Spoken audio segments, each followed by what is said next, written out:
Can you hear me?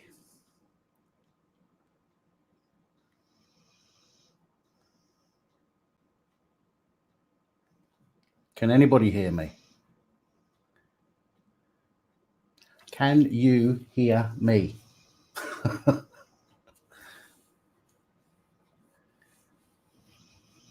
Cool.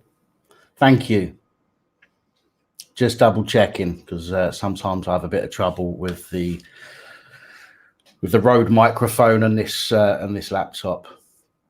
I just thought, guys, look, as I've not done a live for ages, and you know, I thought it would be a good time to do a live, seeing as there's stuff going on. As you probably know, some of you might not know, and that's why I'm doing this. You know, with what, 12,500 subscribers. Some of you may not know what is going on and what's been said so far. So I just thought I would jump on here because I didn't know.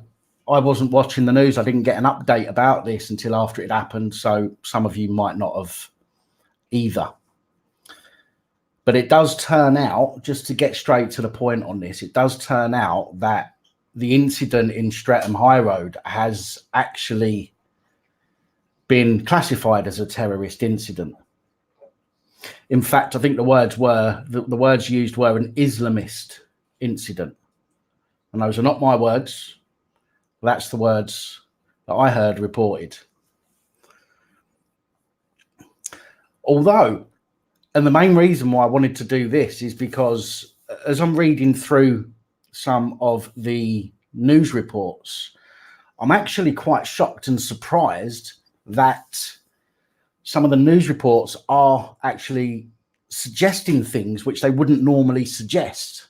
And what I mean by that is Sky News have actually, one of their reporters on Sky News actually turned around and said that she was surprised at how quickly the police response happened, and that it was her conjecture, it wasn't fact, it was her conjecture, that maybe the police have been following this guy. Maybe the police know who this guy is. Maybe this guy is on a watch list somewhere.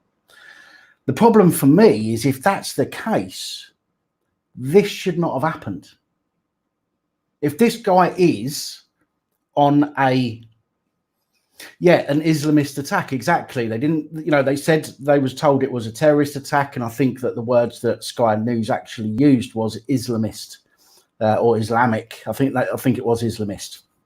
But Sky News actually turned around, the woman reporting actually turned around and said that she was surprised at the response, the fast response from the police, and also that it may have been, so this isn't, you know, factual in any way at the moment, but it may have been that he was on a watch list, or the police knew who this guy was. But again, I'll refer back to what I said a second ago. If that's the case and they knew who he was, then that makes this incident really, really bad.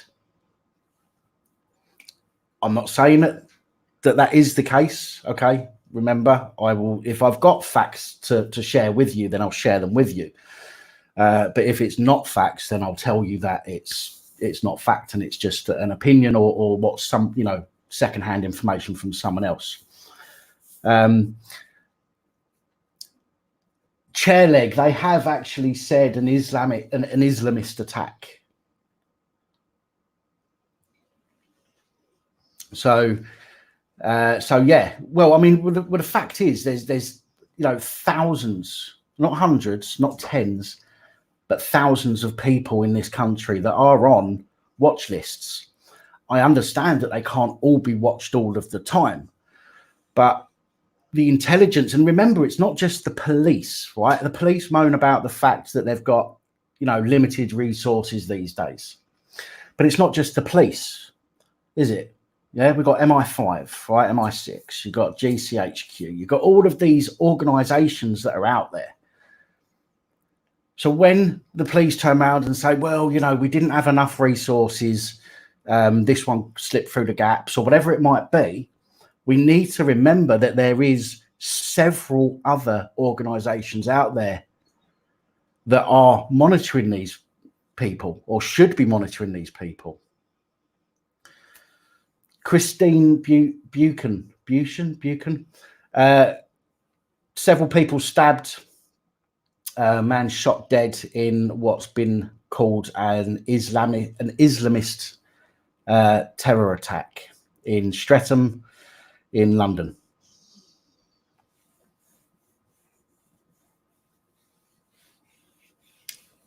John Open-Minded Ingram, I'm not suggesting you are, but I'm not a conspiracy theorist, but I do look at all that stuff. And although, a lot of that stuff kind of makes sense in a way, there's no real proof in a lot of it. So I have to kind of keep myself leveled about that when I do these videos and stuff. But did they know so early it was a terrorist related? I'm aware that MI5 do allow attacks to take place, says above the law. Well, yeah, again, people are suggesting that it's strange that the police have made the determination that it's terror related so soon. Although, again, we don't know the full we don't know the full details about it yet. It may have been that the police on scene heard him say something, he might have said in the name of Allah, whatever it might be. I don't know. We don't know at the moment. So we can't give any facts on that. It's all speculation with regards to that. It may be that they saw something or allegedly saw something that they BBC reporter, oh bollocks, dear pap, and all your dear cretins, grow some balls and toughen up. Grow some balls about what? Grow some balls about what? Are you one of these idiots that, do you know what I mean? Are you one of these idiots that phone the police because somebody called you a wanker? Do you know what I mean? Or asked you if you're a boy or a girl? Are you one of them? Fucking cool. Tell us to grow some balls, you fucking knobhead.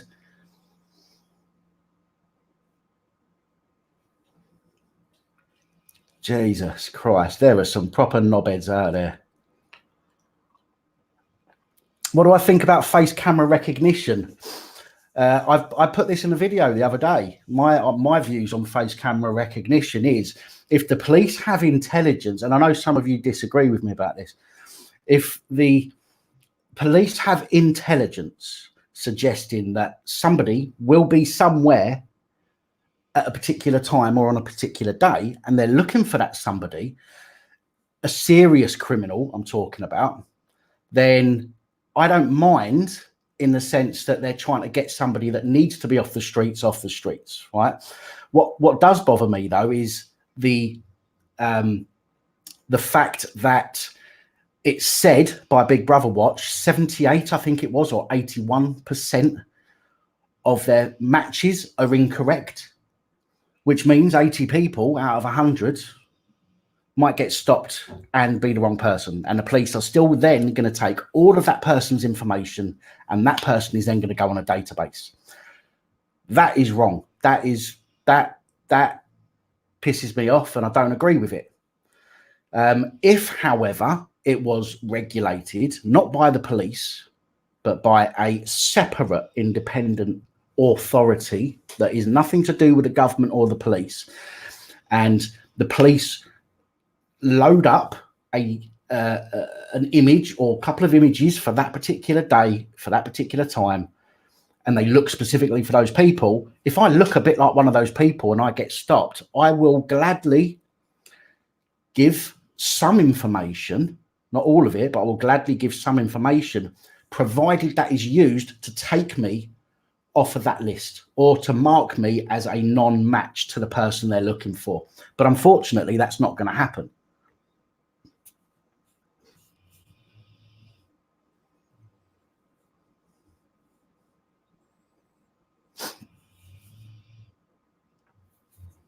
So let's see what else is occurring here.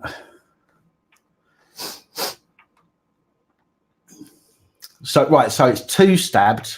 I was told initially, or I heard initially it was, or potentially more than that, but it's 2 stabbed. and the guy that was shot has died. Apparently he died at the scene.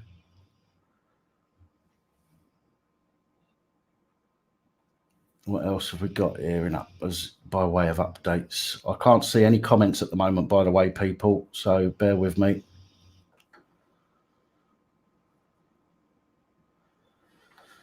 Right, nothing yet there. The other thing as well is that the ambulance crew, some people were talking about how the ambulance crew turned up with protective vests, stab or bulletproof vests.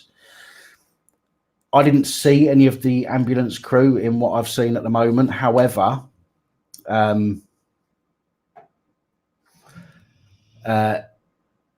it could just be because it's a major incident. I've seen before major incidents, the ambulance people put on a kind of vest over their high vis to identify that they are, so they don't get lost in the sea of high vises. Do you know what I mean? They put on like a blue vest, I think it is, or a green vest that would indicate that they are emergency services, but the colour of that vest shows what they are.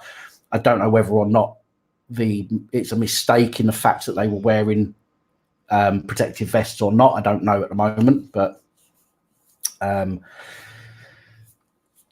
forget terrorists. What about the nonces walking around? Well, yeah, we talk about that all the time, don't we? Do you know what I mean? So I don't know why, I don't know why you jumped on here, BBC reporter, and said a few mouthy twat things, and now you're saying about that. That's exactly the kind of thing that we talk about on this channel. Makes no sense. I did say, however, and although it's not funny, I did see on the news, when I saw a clip of the news of the Sky News reporter, a policeman standing behind her by the cordon, looked like he had crabs. Right on camera, he's giving his balls a scratch. But there we go.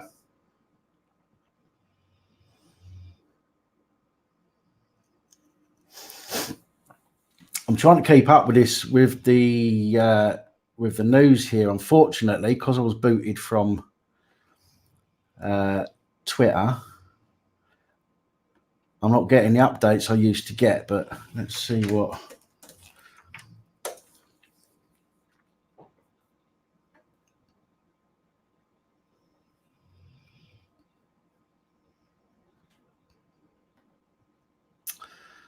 What a pain in the arse.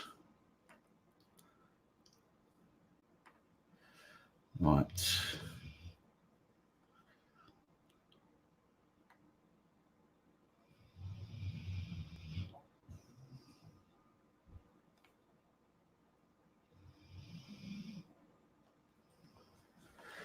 I'll come back and look at that in a second. So.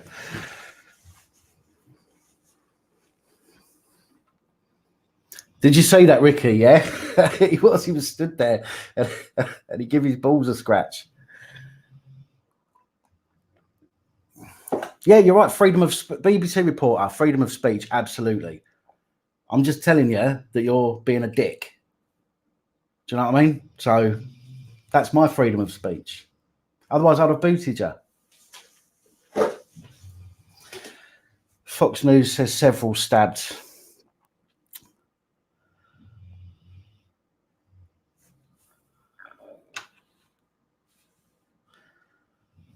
I'm sure video footage from the public will be requested. Apparently, and I've not seen this yet because I don't have an Instagram account anymore. Apparently, there's a video on Instagram which is quite graphic and shows blood on the floor and stuff like that. I've not seen it, so sorry to burst my bubble, but look around. Look around what, BBC reporter?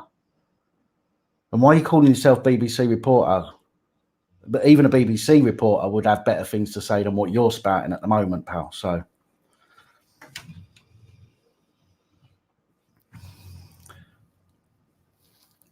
Only one dead. Yeah, of course, that's a good thing, obviously. Do you know what I mean? Any kind of attack, whether it's terrorist or not, we don't want to see fucking anybody hurt unless it's, the perpetrator.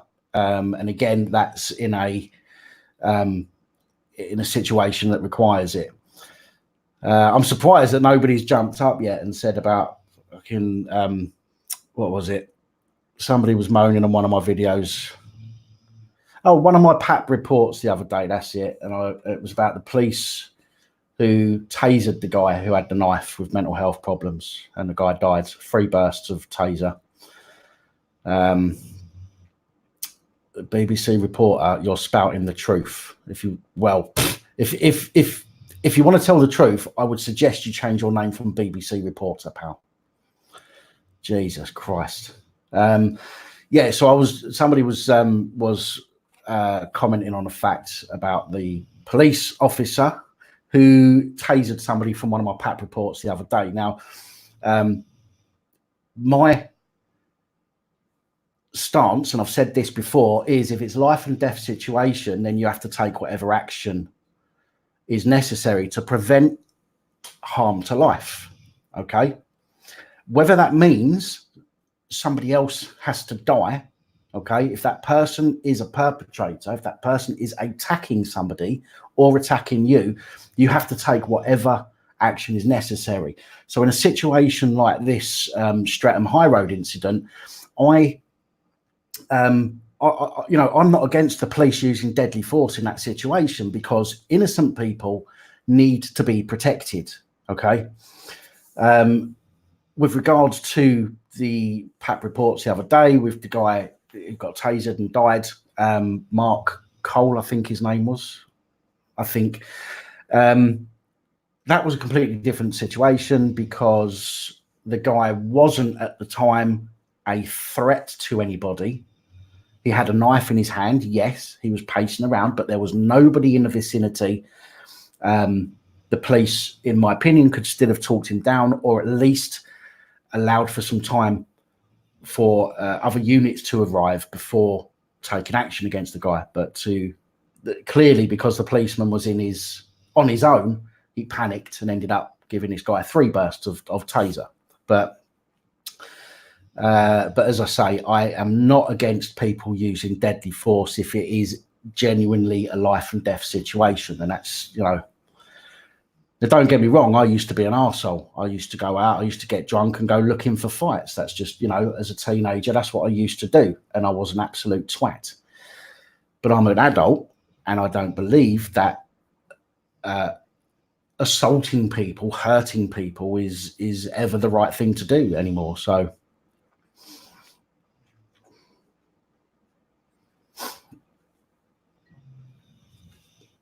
let me try and get some more updates, folks, see what's happening.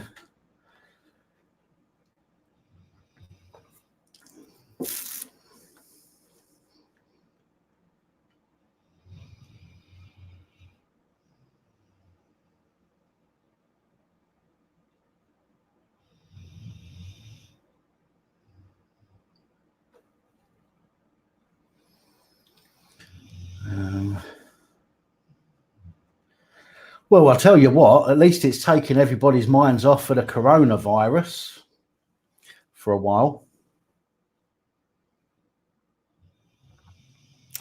Unsubpress, no, I got your email as I was setting up this live. Your email, because you sent you sent me a comment. I saw the comment, I saw the email just as I was setting up this live, so I will take a look at that a little bit later on. Yeah, good point, Russian bot. I always seem to forget that. Don't forget to hit the like button, guys. The more likes that the videos gets, remember, the more chance it has of being shared to more people. Yeah, Blunt Crusader. Actually, it sounds very similar, doesn't it?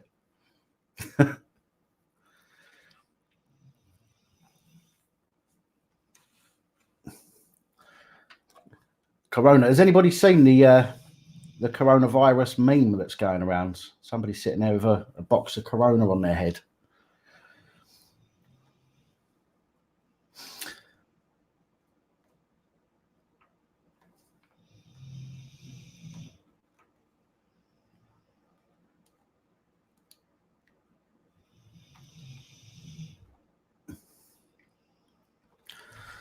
Now, normally, and I'm not one for Sky News at all, to be honest. I don't watch any news on the telly. I'll wait until I get a notification and then I'll check the news. However,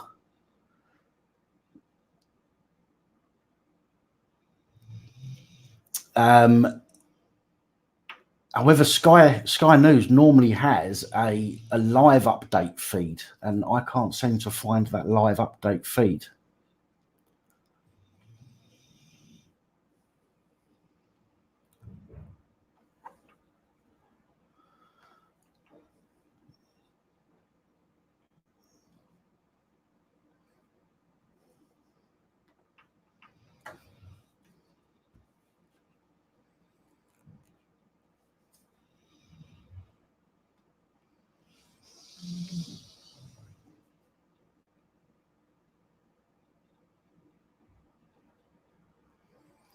Willed out the Burley bot. I'm not entirely sure what you're going on about there, Bastion Radio, I'm afraid.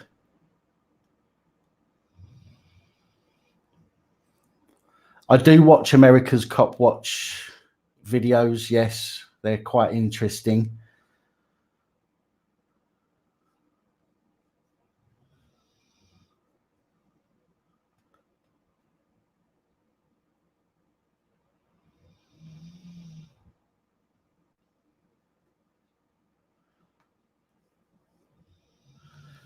So I have purposely today as well, by the way, guys, because of what this incident is, I've purposely left that off and I'm not wearing my t-shirt, okay? Because this video is not about, this video is not about hammering the police for dealing with an incident, okay? This is just literally because the incident has occurred and the news turned around and said stuff like, they're surprised how the police arrived so quickly at the scene, and that there may have been, again, this is not factual at the moment, that it may have been that the guy was on a watch list or was being watched in some way. But again, if that was the case, and they'll probably say it wasn't, but if that was the case and this guy has gone on to attack people, that is bad for the police. But other than that, the fact that the police got there and dealt with the situation before anybody died is always a good thing. So no matter what you think of the police, no matter what I think of the police, when they are saving lives, that's all good. Okay.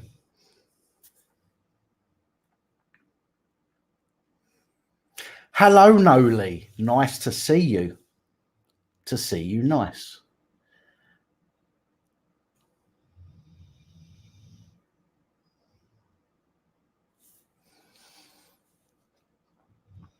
See, I could put the TV on and find the news channel. However, that would be pointless because I can't hear it because I've got sound off and I'm doing some talking. Did somebody say the police do a good job in the UK? Police do a great job in the UK. Wacko, if that's how you pronounce your username. Have you watched any of my other videos? The police are a necessity, and the police originally were there for a particular reason. Now that reason is no longer in existence because the police are all about the police is corporate now. It's not a public service anymore. It's not a service for the public. It is a corporation, which has got nothing to do with us. The police will investigate a crime against the public if it looks good on the police, or if the police can get some a fine out of it, or if they've got no other way out of dealing with it. There are a lot of crimes that the police simply will not investigate, they say, because it's not in the public interest. However, what they mean is it's not cost efficient. It's not cost efficient to put some detectives and some police officers onto, you know, a lost mobile phone, or a stolen, not lost, but a stolen mobile phone. Even if you know who the person was, it's not cost effective. So what do? They tell you it's not in the public interest. Or getting attacked, getting assaulted by somebody, a security guard, for example. It's not in the public interest, so they don't bother. Otherwise, they'd be dealing with real crimes instead of dealing with things that can generate fines and income.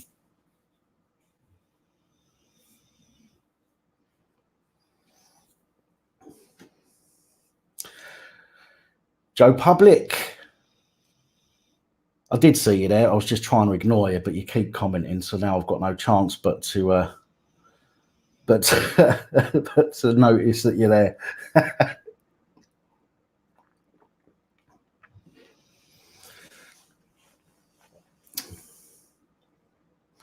For the Queen and Andrew's lawsuit.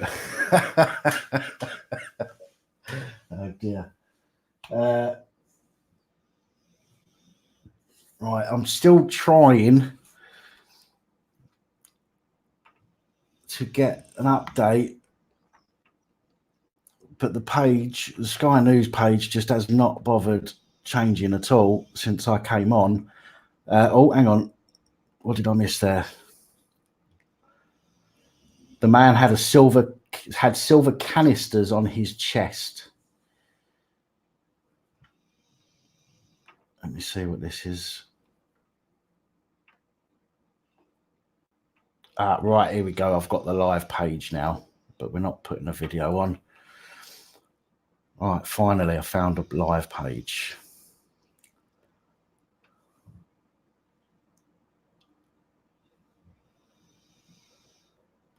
Piri Patel, who spent some time in Liverpool last week or the week before, going on some house raids when the police forgot their lunch. I'm being kept updated by Met Police on this afternoon's incident, which has been declared terrorist related. My first thoughts are with the victims, our brave police and emergency services and their families. Okay.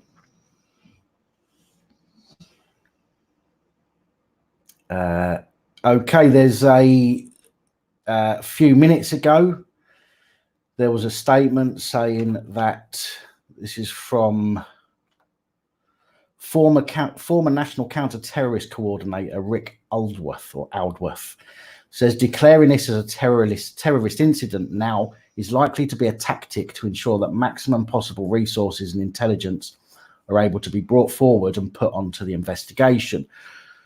Surely any incident should have the maximum available resources and intelligence brought into dealing with it.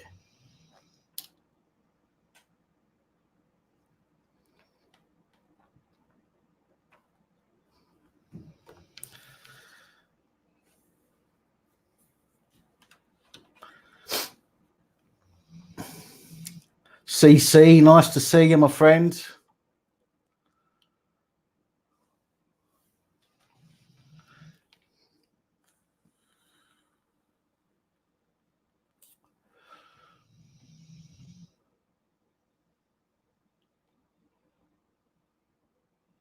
Would I reintroduce the death penalty if I had the chance? That's a good question, Richard Evans. Wish I hadn't read it out now. No, I'm joking, mate. I'm joking. True Reporter, nice to see you as well. I think the death penalty as such, you know, actually sentencing somebody to death, I think is bad in all circumstances. Okay. I think if somebody happened to die as a result of their punishment, you know, if they was a child rapist or a murderer, shall we say, if they happen to die as a result of their punishment, for example, putting them in a room with the family of the child that they assaulted or the family of the person that they murdered, then, you know, these things happen. But I think it's also an easy way out for people. I think it's an easy way out for somebody who wants to go and do something like that to a kid, and that person knows that they're going to die and not get put in a prison for the rest of their life and shanked every day, you know, and made somebody's bitch every day. I think that's an easy way out for them.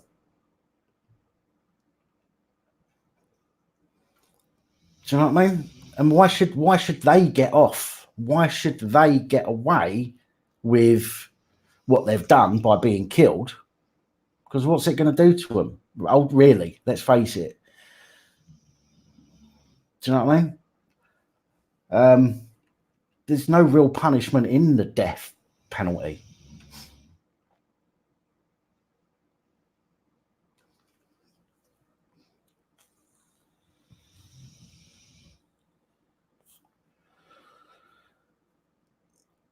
Ian, you're welcome. Ian Swish. Sorry if I'm pronouncing that incorrectly.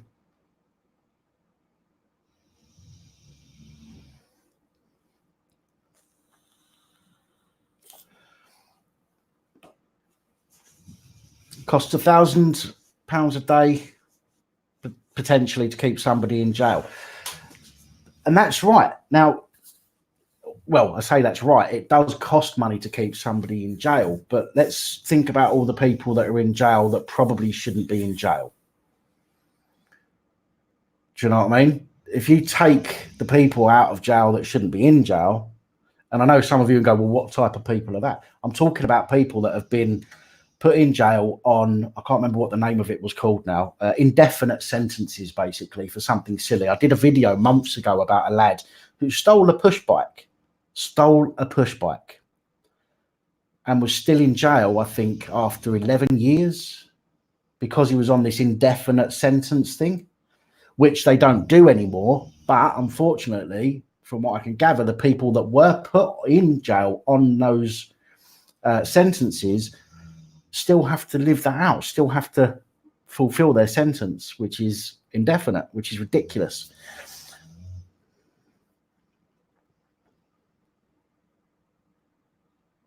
Take an island, build a huge wall around it.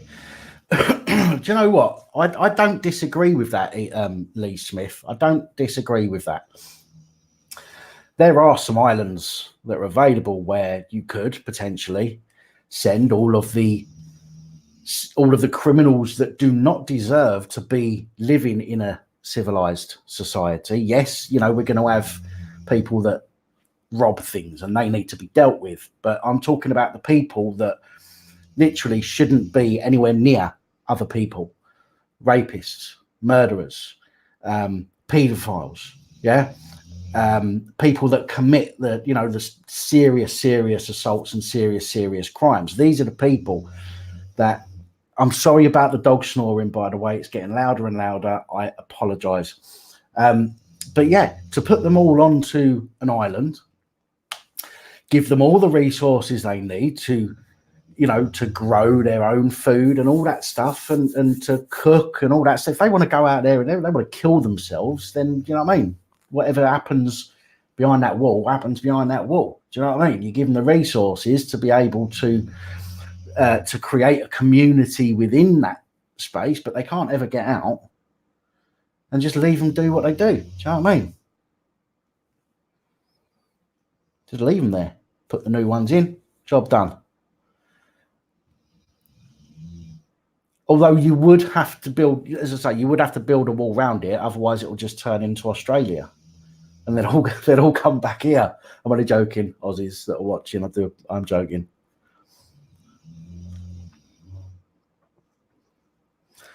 Yeah, Spanish John, that is how Australia started. But as I say, Australia didn't have a big wall around it, you see, and gun turrets every 100 foot.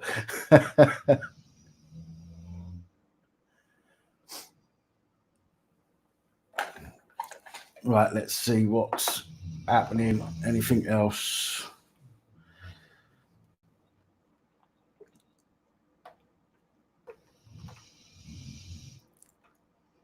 No, nothing yet. I mean, I did see the point where the first BMW turned up, X5, with the armed police in, and they all scurried over to somebody who was on the floor, excuse me, and then kind of almost immediately scurried back and then went and told everybody to start getting back, which must be the moment that they suggest they saw a silver canister, which again doesn't necessarily mean anything at the moment, because it could quite easily have been a flask of some kind. I'm not saying it is, I'm just trying to be objective.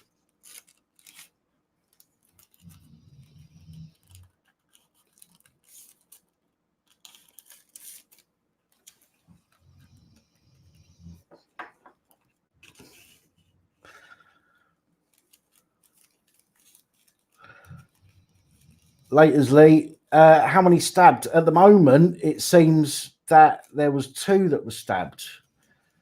But again, you know, you're going to have, you know, news is going to be, you know, not necessarily 100% factual all the way through at the moment. It won't even be 100% factual later or tomorrow or next week. However, initially there were multiple people stabbed, which would indicate more than 2, because normally they'd say 2 people or a couple of people. But multiple people apparently were stabbed, and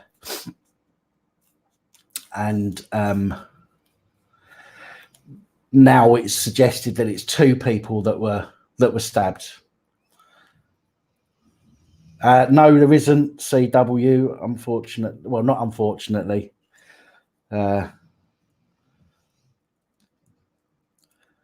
Just Golden Virginia. Well, it could have been anything, but again, I mean, it's, you know, fair dues. The police saw that, and it could have been something else, and straight away they've backed off and have told everybody to get away. You know, aggressively as well, I might add. That incident that happened on the bridge before Christmas, when apparently the police saw the guy wearing a vest. And although all the news reports said that the police tried to drag the members of the public off, if you watch that video again, they didn't actually try to drag them off. You know, a police person grabbed hold of somebody for literally a couple of seconds, give him a couple of tugs, and then let go and disappeared himself. If that was genuinely, I think, if they genuinely saw a vest on that person, you know, on the bridge in London last year, they wouldn't have just given the person that was on top of him a couple of tugs. I'm still vaping, but I'm trying to cut down, so I'm smoking a lot less.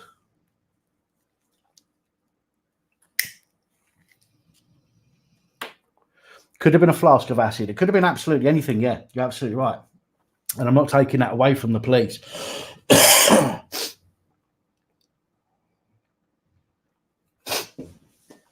It's good timing though. Good timing though. What with the old coronavirus going on, and then all of a sudden we have another terrorist incident.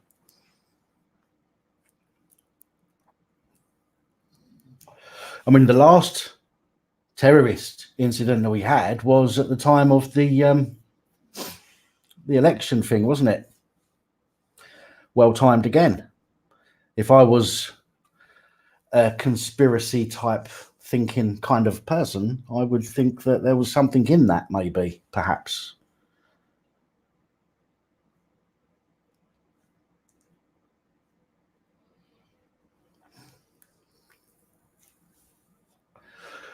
Asking for common sense and restraint in circulating pictures of the incident, including the police, including pictures of the police. What kind of common sense would you? I don't quite understand why they would say that, but am I trying to say these terrorist incidents are allowed to go ahead because of corruption? In some cases, BBC reporter, I think maybe some are. Yes, not all of them. Definitely not all of them, because there are people out there that are fucked up and up in the head to go and do stuff like that. But for me, it just seems very, very well timed for some of these incidents, and news after the incidents doesn't necessarily always seem to be reflective of what's happened, for example.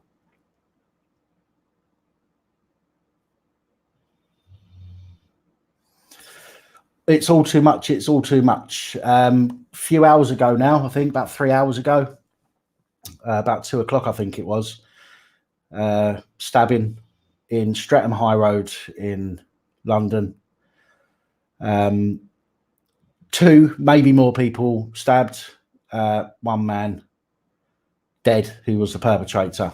Was on a watch list. How did he manage to act on his thoughts? If he was on a watch list, I don't know if he was. The Sky News reporter said it was conjecture. It wasn't a fact that he may have been on a watch list, which is why the police presence happened so quickly after the event. And that's what I was saying earlier.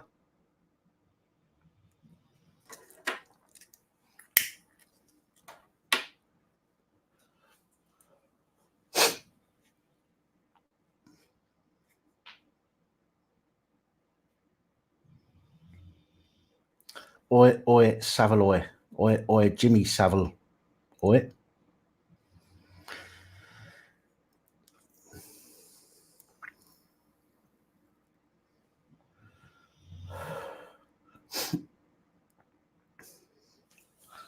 See if there's any more update.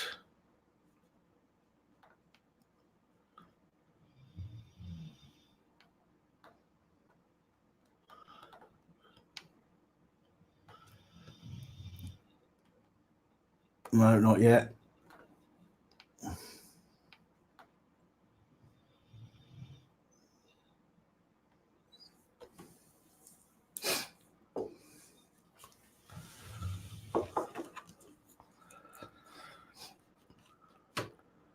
Crashed response vehicle. No, I've not seen that yet. No, I can't.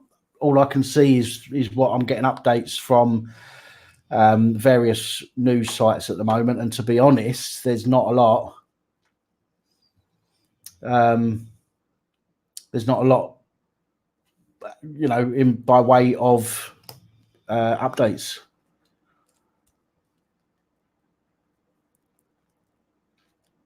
Facial recognition is now live in London. That may explain speedy response, perhaps. I would suggest that facial recognition isn't working then very well as a tool to prevent crime. Mind wobble, they said it. They said it was a terrorist incident. They said it was an Islamist incident. Take from that what you will.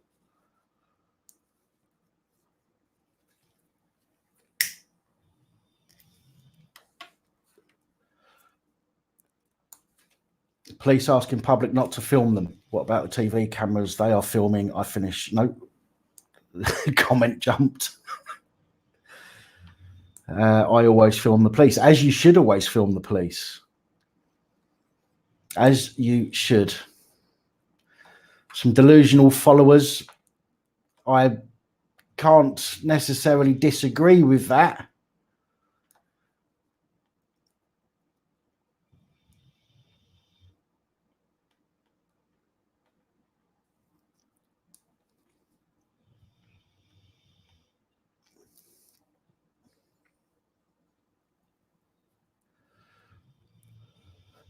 Stabbings every day in London. Indeed, there is. Indeed.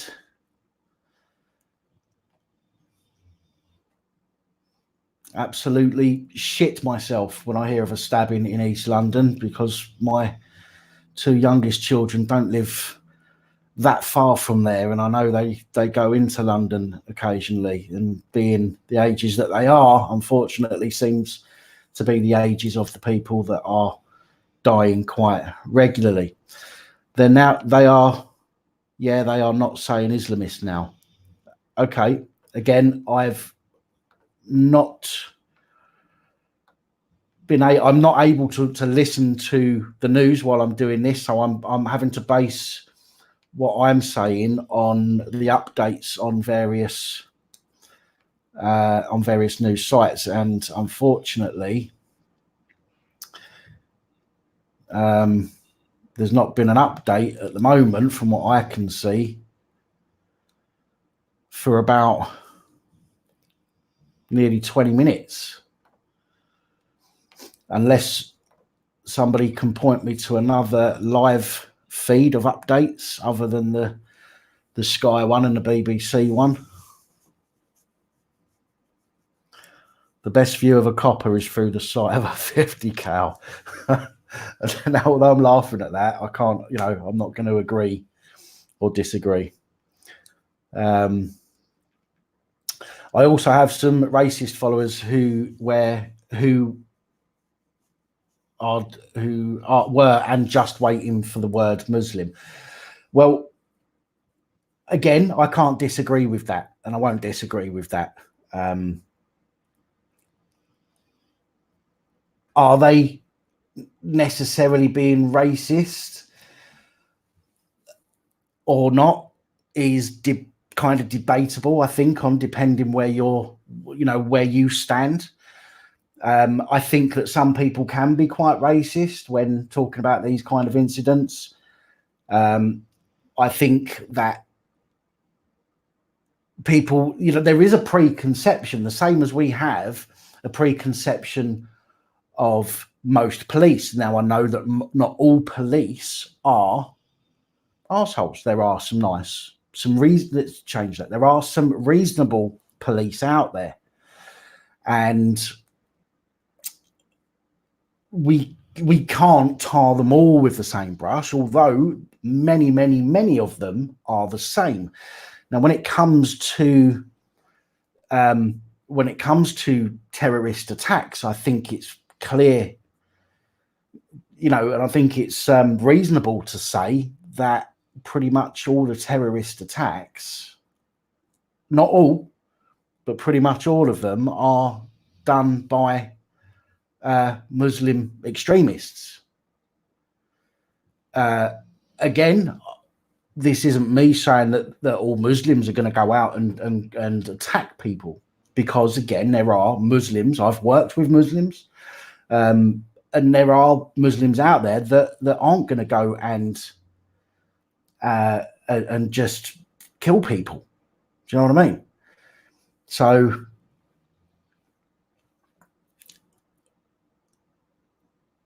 yes, Spanish John, you're right. Islam's not a race, and maybe I should have made that point myself, so I apologise for that.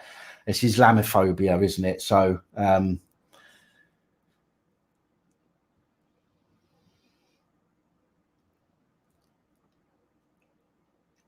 Bob, I've got an idea of agendas that they're pushing. I might not understand them all, and I might not know them all, but I know some of the agendas that I think they're trying to push. It's not something I'm going to get into on this video, by the way. That's for something completely different.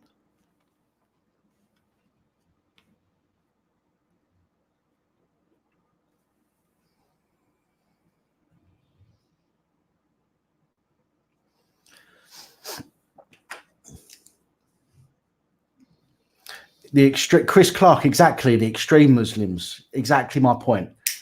Exactly my point. It's not all. But when we hear about terrorist attacks, and bearing in mind, people, that terrorist attacks, now I had the statistics for this. I don't think I've got them on this particular computer, on the laptop that I'm using at the moment, but I did have statistics. And the amount of people that have died in terrorist attacks is actually lower than people who have died from domestic abuse, okay, in a set period of time. And again, I haven't got all of the facts, so I can't in front of me, so I can't give you the facts. I can only tell you what I remember, so don't take it all as factual, please.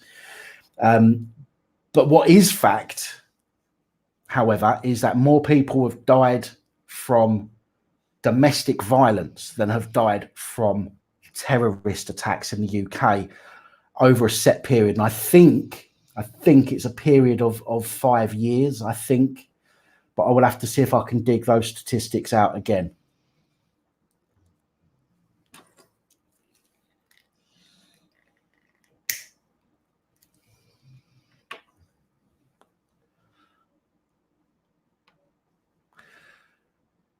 Charlemagne, but I think that's how you pronounce it. There are extreme religious cults in all religions. They take the word of their prophet, shall we say, of their God, and I think in many cases misunderstand it, which is why you find a lot of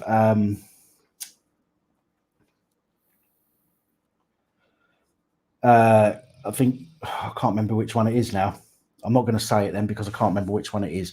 But there are some religions that feel it perfectly acceptable to beat the shit out of your kids if they're naughty.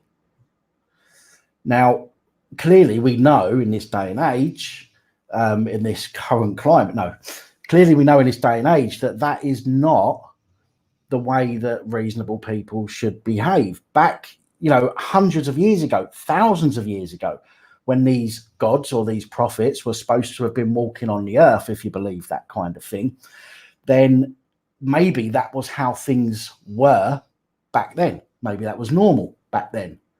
But with the development of the human race and everything else that goes along with being a human being, we know that that's not the case anymore. So killing people, stoning people, for example, hanging people, crucifying people, although it said it in a book written by whoever wrote it thousands of years ago or whenever it was, doesn't necessarily mean that we have to do it now. But again, there are some, people talking about the Quran there. And again, that's true, but it's not just the Quran that has verses in there that say that people should be killed or hurt for their beliefs.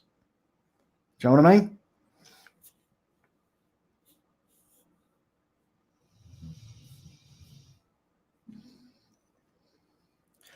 Khan Bros Gaming, I'm sorry, I can't catch up with all of the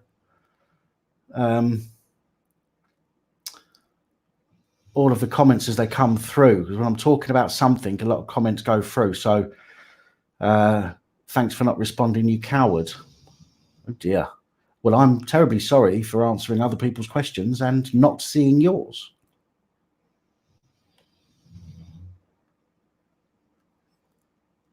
In fact, I can't even see yours, and I'm scrolling back up.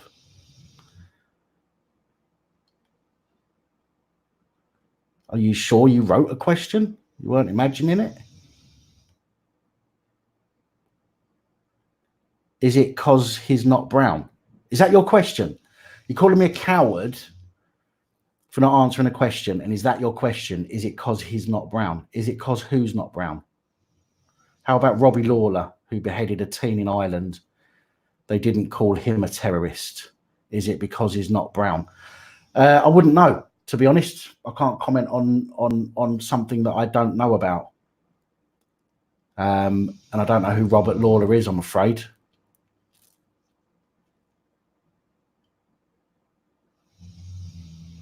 No, I can't answer that question. And no, it's not because I'm a coward. It's because I would rather not make assumptions and try and give a factual answer on something that I have no idea about. So there you go.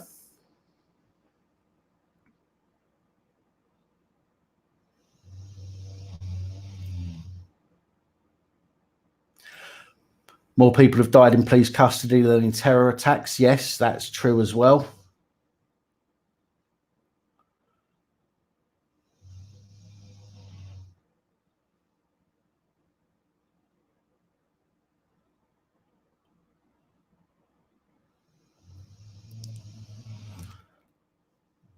Well, I'm trying to catch up on comments again here now.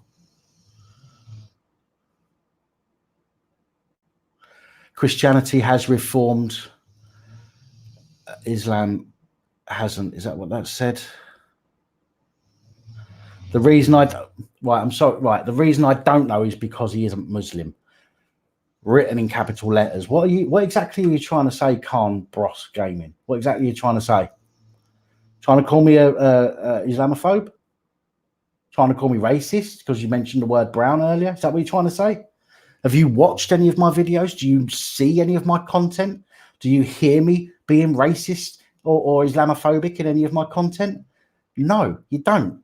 So how's about you shut the fuck up and go and find something else to watch? Maybe some Peppa Pig.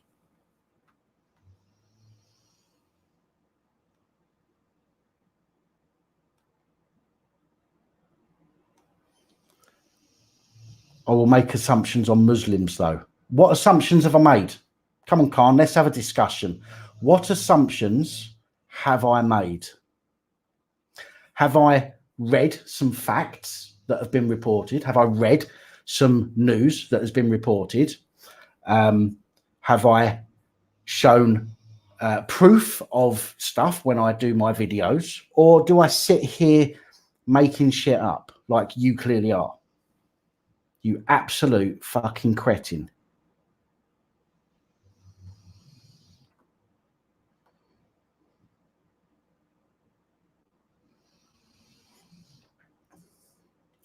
Leave Christians alone. What do they have to do with this topic? The reason that I said Christians is because somebody made a comment mentioning Christians, BBC reporter.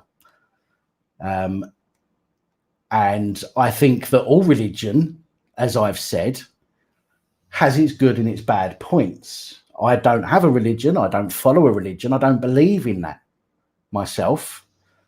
But religion can help people when they believe that the religion can help them.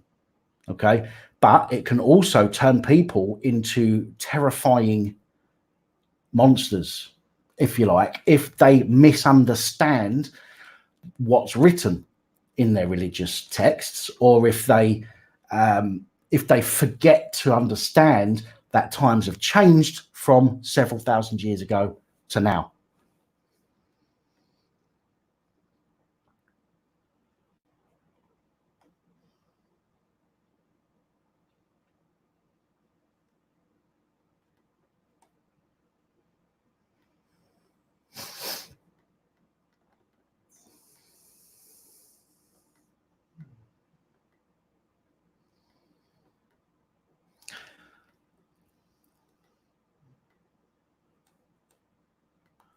I'm trying to keep up on the comments whilst also trying to see if there's any more up. Right. Okay. Terror suspect had a bomb in his bag. Okay. This is what's now being reported. A witness said he was working in a nearby shop when he saw the suspect being chased, and then he was shot about 20 meters away on Stretham High Road. The police came to us and said, you have to leave the shop because he has a bomb in his bag. Okay, now, I'll go back through the comments in a minute. Now, if he had a bomb in his bag, then fair enough. But how do they know he had a bomb in his bag? Considering they said he had canisters on his, under his coat or whatever it was. Now it's gone from that to him having a bomb in his bag. And we saw, it's in the video, the police arriving on the scene, scurrying over with their guns drawn and pointing at the man on the floor. And there was no searching of the guy. There was no opening bags or anything like that. They just scurried back and then started telling everybody to get out of there. And now we're being told that the police said he had a bomb in his bag. Does that not seem a bit strange to anybody else, or is it just me? And again, I'm just, I'm just trying to put things together here, trying to work out what's being said. I can't see how, from what I've seen of the police, the footage of the police arriving, approaching the guy on the floor with their guns drawn, nobody searched him, nobody went through his bag. They was there literally a couple of seconds before they backed off and told everybody to get out of there, which is when apparently they saw a canister on him. But now we're being told that when the guy, when the guy was shot about 20 meters away, the police came to us and said, you have to leave the shop because he has a bomb in his bag. It says also the police, after shooting him, went to check on him while he was alive, and then they found something. I believe it was now. Okay, so now it says, I believe there was a bomb or something, and they stepped back and told everybody to step back. Okay, so this is Sky News reporting this. Okay, so Sky News have said, police came to us and said, you have to leave the shop because he has a bomb in his bag. That's a statement. Okay, that is a statement that would suggest that they know he has a bomb in his bag. In the very next quote, after shooting him, they went to check on him while he was alive and they found something. I believe it was a bomb or something, and they stepped back and told everybody to step back. So this is contradicting information, people. This is majorly contradicting information. He either had a bomb or he didn't have a bomb. But this, literally, one quote, one paragraph after the other. First one says, police said he had a bomb. Second one says, I believe there was a bomb or something. Doesn't make sense to me.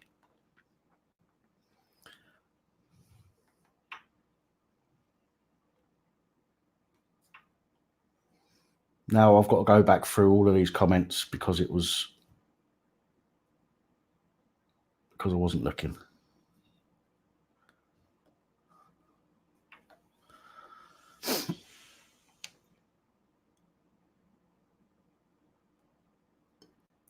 You said you don't know about Robbie Lawler, which hasn't been highlighted in the news because it doesn't follow the media's narrative. That's not what I said at all. I didn't say that I don't know about him because it hasn't been highlighted in the news and because it doesn't follow the media's narrative. That's not what I said at all. Why are you making shit up, Khan Bros Gaming? Why are you making stuff up? I never said that at all.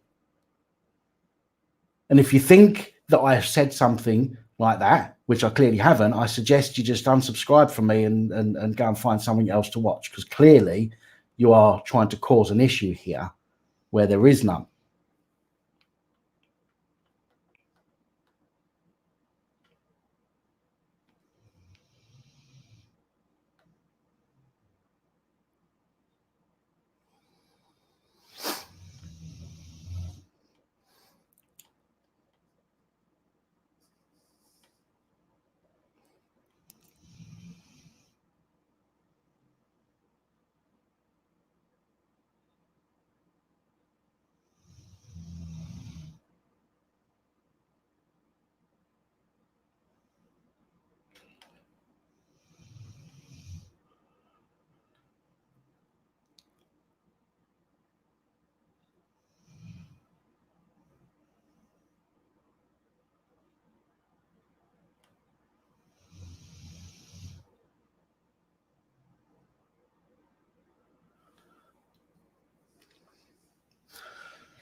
Well, that's Bob Marley. I'm scrolling back up through comments. I have to keep scrolling up. So I apologise if I'm not getting to your comments straight away. I have to keep scrolling up. When I talk, I get a load of comments and I have to go back through to see them. So forgive me for that. Bob Marley, you said if you had a bomb, why would you shoot him? Well, this is one of the points that I brought up on the incident on the bridge in London before Christmas. Doesn't necessarily make much sense.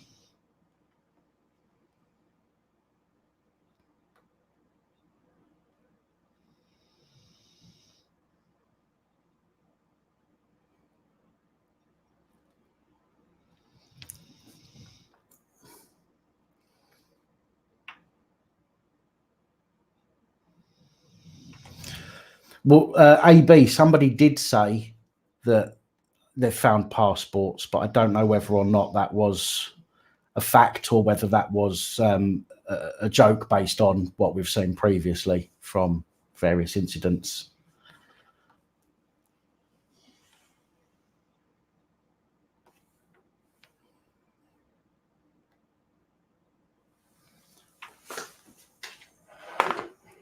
I've got, excuse me for a second.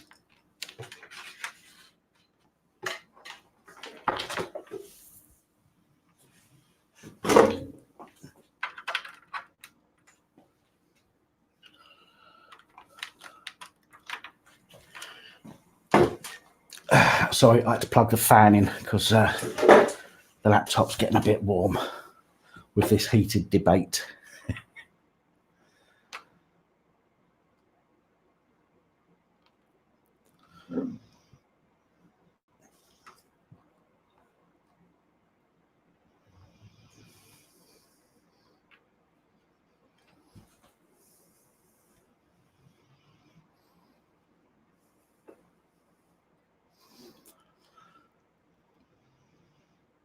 Well, I mean, I did a video.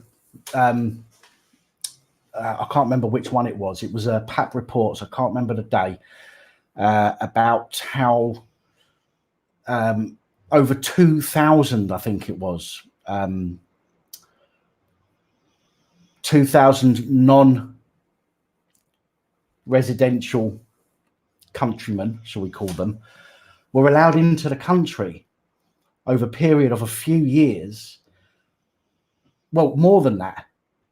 Okay, it was more than that, but 2,000 non-resident countrymen. It's a very political correct way of saying it, I think. They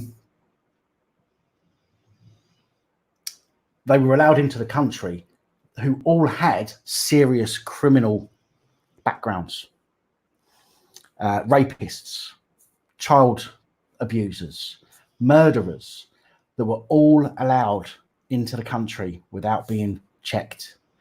And that's only the number of people that have been caught. That 2,000 is only the number of people that have actually been caught. So the number is going to be a lot higher. Do you know what I mean? And we wonder why incidents are occurring around the country when there are, and it's not just people that come from other places. Don't take me in the wrong way. It's not just people that come from other places. There are a lot of sick people here in the country that have grown up here, been born here, you know, and everything else. But you know, we expect a level, or we expect more incidents to be caused by people that live in a country than people that come from another country. But I think that 2,000 incidents from people from various different places that are not the UK, that have been allowed into the country with serious criminal backgrounds. And then we wonder why we see so many incidents in this country.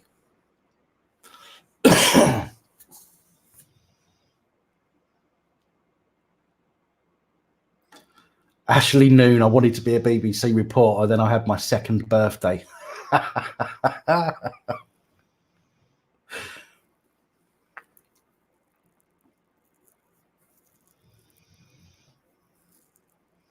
BBC dividing with the race card.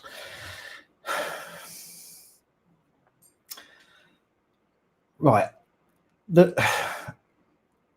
It's very difficult to comment on that situation, I think, because people have their steadfast beliefs. But there are facts. There are a lot of facts that go with some of the reports. And if the facts show, for example, that the majority of terrorist incidents, for example, are made by Islamist extremists, for example, then what are we to do with those facts? It's the same as many people that watch this channel say all cops are bastards. Many of them are, some of them aren't, but it's a fact. From what we see, it's a fact. So it's very, very difficult not to mention the word Islamist or even Muslim when it comes to terrorists. It will always crop up now. It will always crop up, but it doesn't mean that you're being racist or Islamophobic. It's just a fact of the of the matter, isn't it?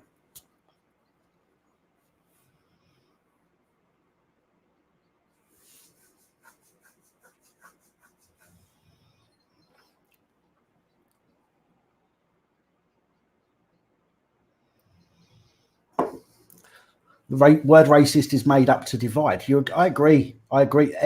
There are so many things that are being used to divide.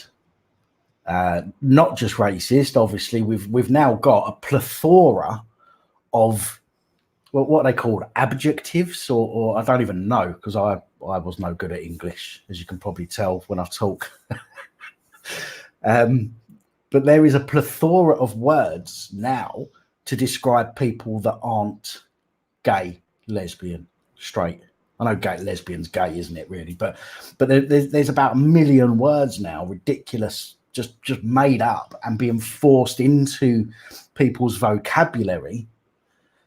And if you don't know those words and you don't use those words, then you're in shit. You're in trouble. Do you know what I mean? I make a point not to know those words simply because they make no difference to me. Whether somebody has a pair of boobs and a penis, they are still a human being. So, you know, or whether they've, you know, had their penis inverted, shall we say, makes no odds to me at all. They're still human beings. So, and you probably hear and understand from a lot of my videos, I don't care whether somebody is black, brown, yellow, you know, whether they're round eye or they've got, you know, sun in your eyes or whatever. Do you know what I mean? Everybody is a bloody human being, and we should all respect each other on that basis, not on the basis forced to respect people. Okay, we shouldn't be forced to respect people. And if we are deemed as not respecting them because we don't care if they're gay or not, then we get into trouble for it. And this is where a lot of this division's coming from. I think there wasn't enough division with just being racist and homophobic. Do you know what I mean? There wasn't enough division in that, so they've had to create Islamophobic, transphobic, and all of the rest of this as well, which is just increasing the division. There are lots of films. I mean, you've probably seen RoboCop. I can't remember which one it is now, but there's a RoboCop film where all of the citizens live in this little area of the city, right? And the corporation get the police to go in and try and kill them all and get rid of them so they can take over that little part of the city, right? And that's just ultimately what's happening in this country, believe it or not. You might think I'm being mental. You might think I'm a bit, being a bit of a conspiracy nut or whatever, need a tinfoil hat. If you can't see what's happening, then I think your hat has slipped down over your eyes. It's absolute madness what's happening, and unless more people start to realise what is going on, and the fact is they are trying to divide. Because look at it this way. Have you seen what's happened in China? Have you seen what's happened in France? Okay. What happens when a huge amount of people come together? Can you imagine what would happen here in the UK if we did what China did, or the people of China did? If that many people turned up in London, what would happen? Government and the police wouldn't have a clue what to do. Wouldn't have a clue. Okay? Certainly not prepared for that. And they don't want that. They want to keep groups small. They don't want everybody to come together as one unit. Okay, because if everybody in the country bands together, the government is fucked. So, what's the best way to control everybody? Let's break everybody up and have small pockets of people, small pockets of groups of people that we can control individually.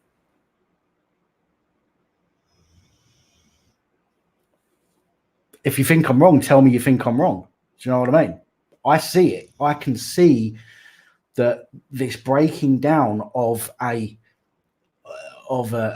people, the British people being divided into small pockets of people that are fighting against each other.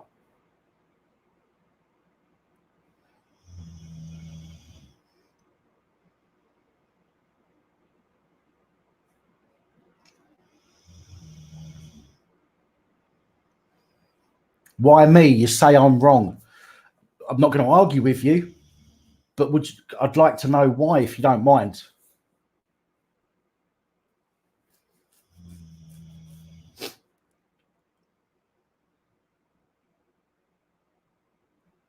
John Boy, take it easy, mate. Thanks for joining us.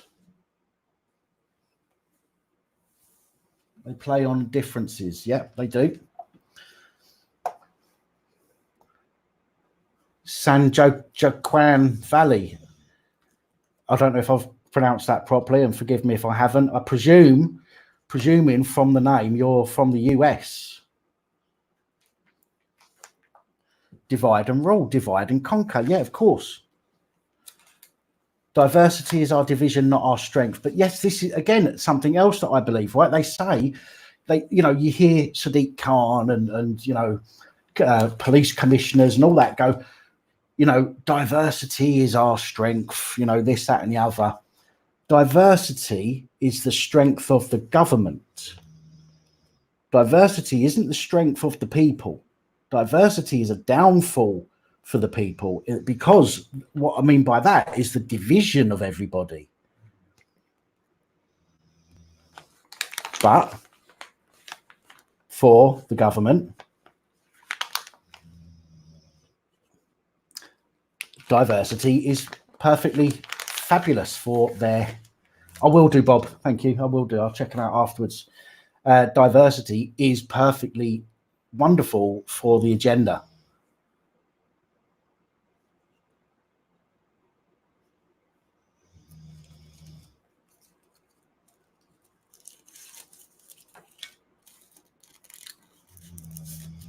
Of course, Bob. Of course they are. Of course they are. I mean, if there's one thing that I can get out of running this channel, apart from getting the police to realise what a bunch of knuckle-dragging idiots many of them are, and for the good police to stop just letting the bad shit happen, if there's anything else I can get out of this channel, is for everybody that is subscribed to this to realise that it doesn't matter if you're black or white. Woo. SJVT, thank you. I'm glad you're here, mate. It's nice to have you on. Nice to have you on. I'll check your channel out a bit later on today, see what you've got. So it seems everybody's shouting about you, so it might be worth me checking out. So now I've forgotten what I was saying. So yeah, so if something else I can get out of this channel is for people to realise that we are all human beings, and rather than looking at each other as though that person's black, that person's white, that person's Muslim, that person's a transsexual, that person's, I don't even know the other words, rather than looking at each other in that respect and trying to demand respect from everybody because you're different, how about we just say, fuck it, we're all human beings, we've all got to live here together, yeah? So what? So somebody's used the wrong pronoun, and what? Is it, is it going to mess my life up? Is it going to ruin my life? No, it's not. Do you know what I mean? So just get on with life.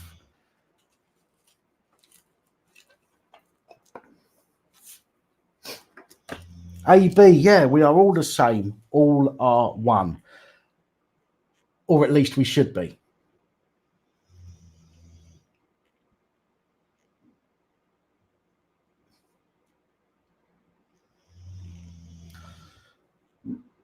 I would say the most successful creatures to ever live on Earth are the ones that work together.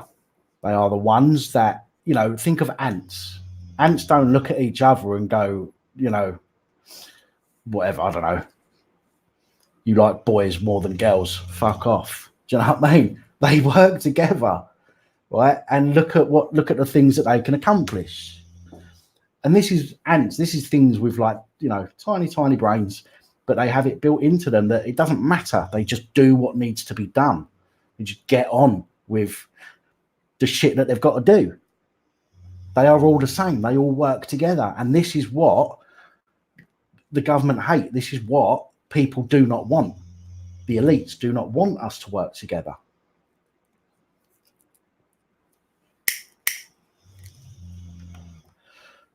Nelly on the land, the problem is some people are protected. Yeah, and they shouldn't be. I've said this before, they shouldn't be.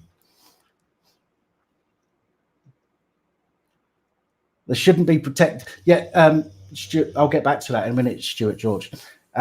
Nobody should be protected over anybody else. As I say, we are all the same. Giving somebody, that's like a law being passed to say people with grey on the side of their hair are more important than people that haven't got grey on the side of their hair. It's pathetic. It's ridiculous.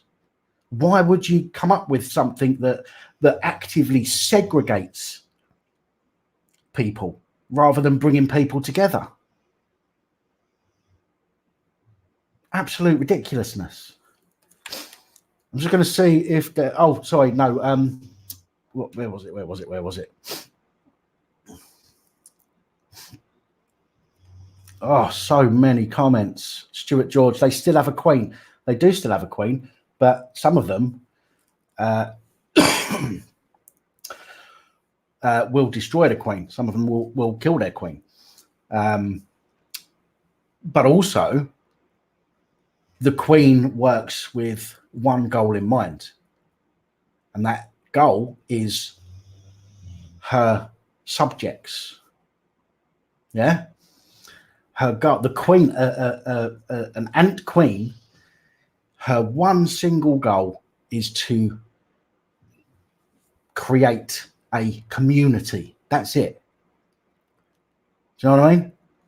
Whereas, you know, what's the goal of our queen these days? Is to get her rent paid by our taxes, isn't it?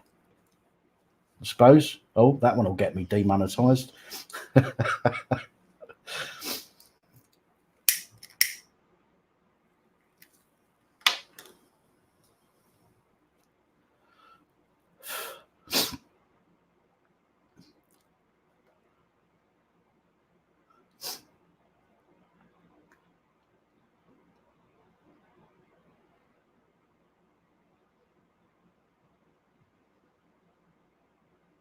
The country was more harmonious and accepting of other cultures before Tony Blair brought in mass immigration. Too many people in too short a time. Political dissident. I think, for me personally, I don't think that's necessarily an incorrect statement. I think that when you introduce let's use the ant analogy. If you introduce a new breed of ants into an ant colony, okay, and then what's going to happen is they're all going to attack each other, right? And they're going to go, "Ah, we're being attacked, you know, fight back." But if you, for example, and I know this isn't necessarily a factual example, but if you allowed one ant into another colony, that other colony is going to go, "Oh, they're no threat to us. And if that ant lived in that colony long enough, then maybe that one ant might learn to behave like the ants from that colony, or at least in a way that is accepted by the ants in that colony." But when you allow, I think, a lot of people with completely different cultures into a culture that's established, it is going to cause problems.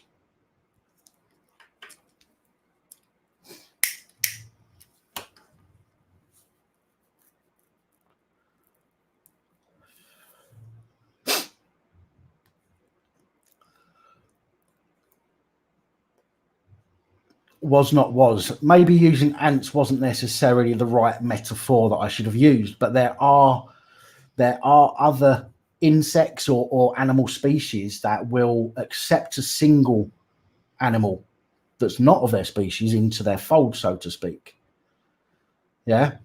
But if a lot of those came in, then they'd fight back.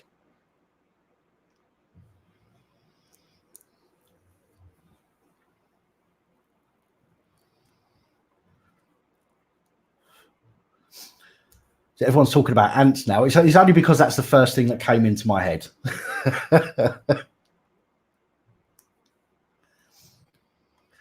Ant ether. Ant idiotic fucking assholes.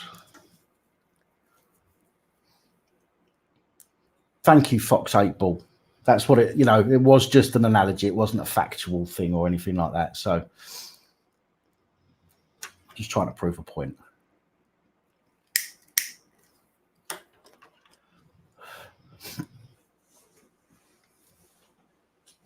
Right, let's have another look up, see if there's any more info.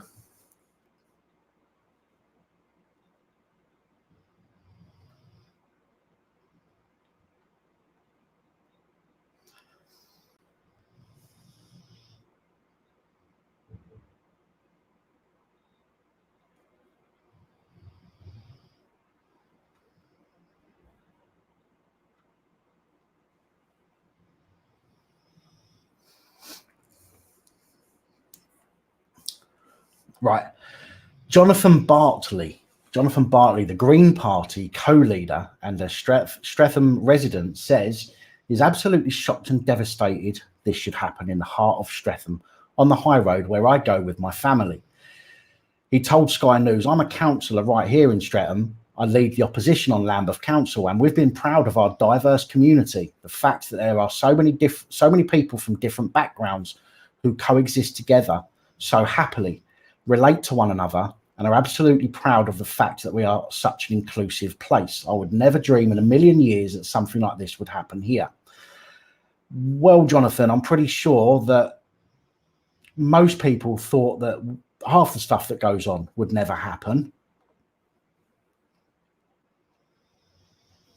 In a million years, but it is.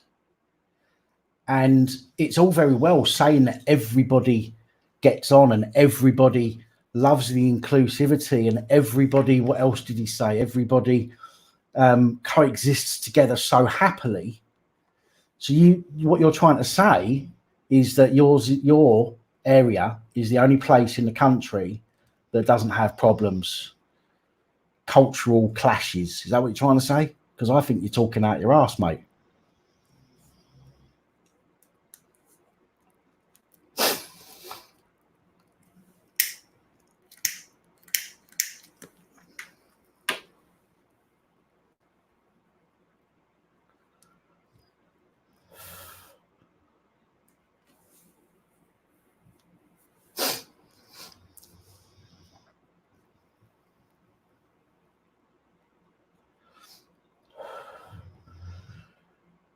Exactly, Nick Easter. Yeah, absolutely. Absolutely.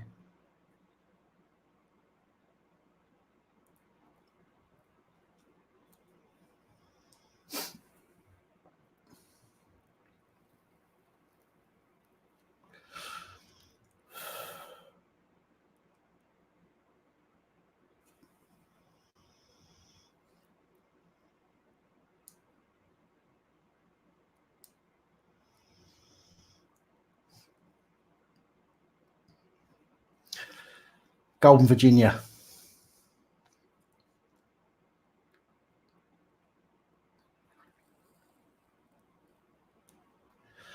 Right. Somebody's just said wherever there are Muslims, there are problems.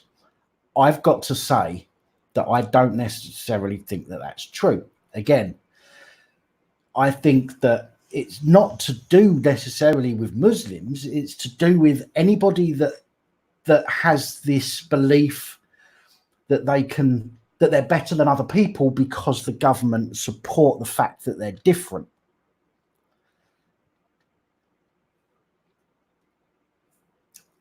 if you give anybody, it's like, right, I think all of this diversity stuff, I think that's like the government giving everybody a police badge.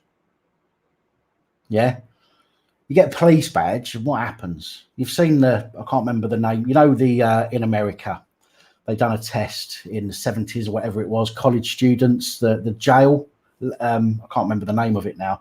They've done a, I can't remember his name. It's on the tip of my tongue, but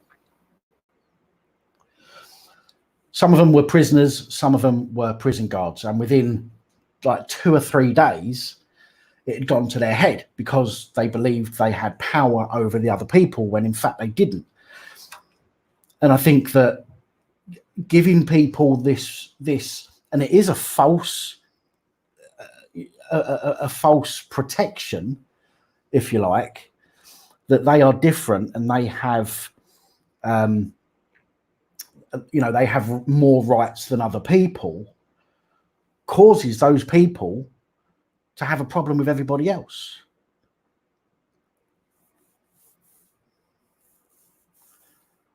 Ashley, exactly.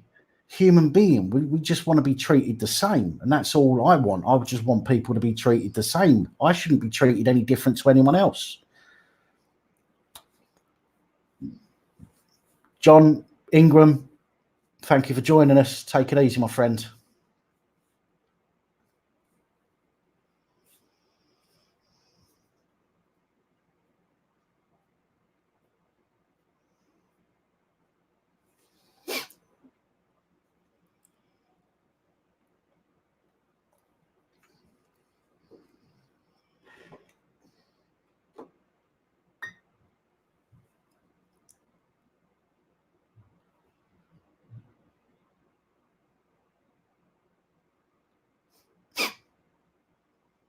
People are people, exactly.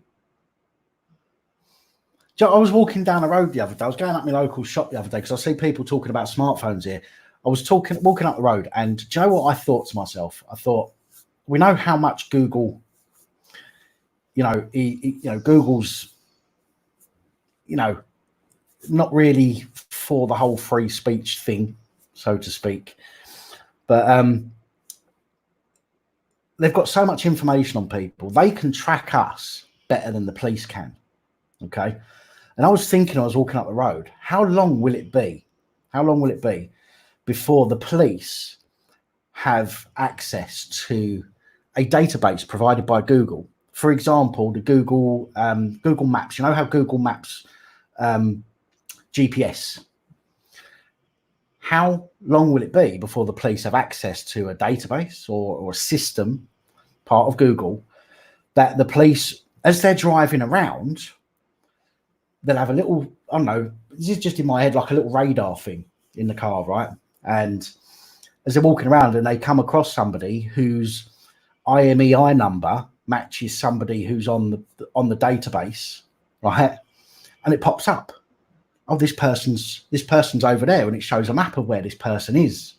Do you know what I mean? As they're driving around, people's names pop up all over this screen saying this person's there, this person's there, this person's there, this person's there. And then they see one, it pops up, an alarm goes off like their AMPR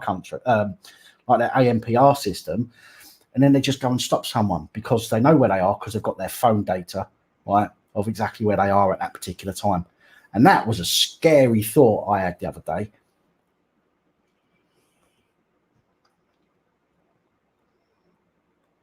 Well, it's like having an RFID chip. It is called spying, but they do it already anyway. Do we not get spied on already? What are facial recognition cameras all about? What are CCTV cameras all about? Yes, the police at the moment, if they need to access, maybe where we are, they're supposed to need a court order. But come on. How long is it going to be before the police say, look, we've got so many terrorist incidents, we've got so many things happening in this country, we've got so many hurty word crimes to get to, so we need to be able to find where these people are. I don't think that it's too much of a stretch of the imagination for that to come about at some time in the future.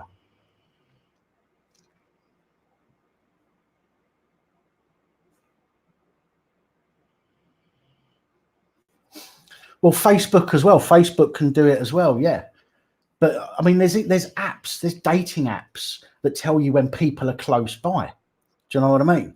And they use like a GPS thing through your phone that can tell you exactly where somebody is. But for data protection and whatever else, protection of people, they won't tell you exactly where they are. They'll just say they're within a quarter of a mile, or they're within a mile or a mile and a half, or whatever it might be. But literally, with a couple of lines of code, they're going to be able to show exactly where people are, what road they're on, and everything else. Do you know what I mean? GCHQ, MI6, MI5, whatever, CIA, NSA, whatever. Do you know what I mean? All of these places have the capacity to do all of this already.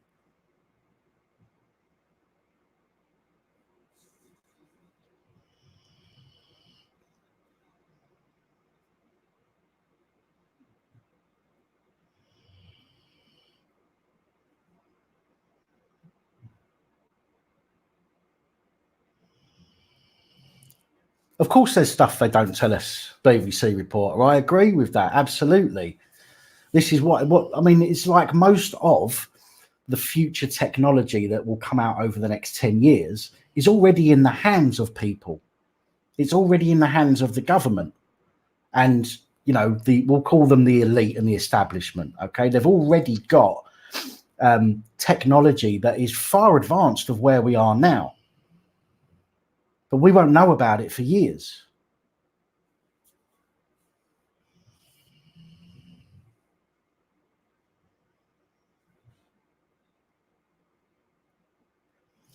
Press media, that's very kind of you.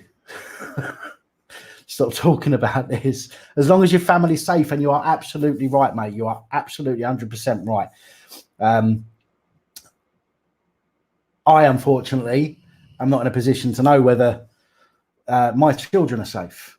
And I'm not. This isn't a dig at you, by the way. I'm just saying. I as soon as I hear anything like this happening in London, I panic, because my two youngest children don't live far from there, and that worries me a lot. The fact that this conversation has now gone into talking about all sorts of other things, which generally happens on my live streams, is hold on.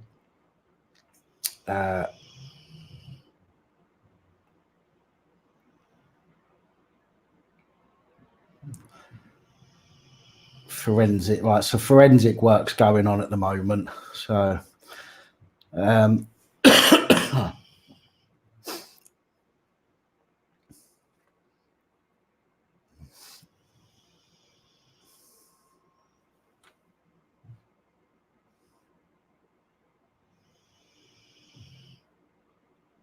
I'll look into that, Bastian. I will have a look into that, mate.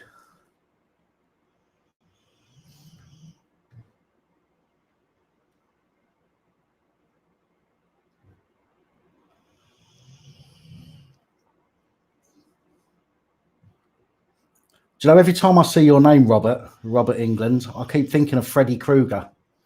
I know that's England, not England, but as soon as I see your name pop up, I keep thinking of Freddy Krueger.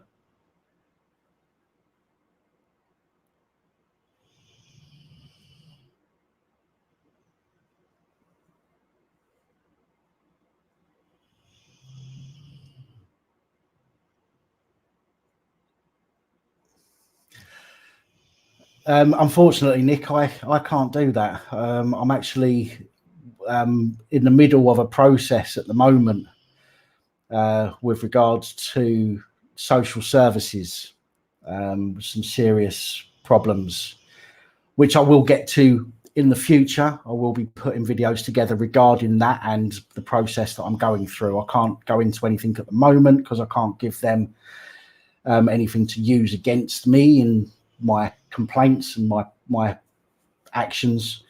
But I will be talking about pickles, says Nelly on the land. No, I will be talking about some stuff in the future with regards to something I'm going through in the background at the moment.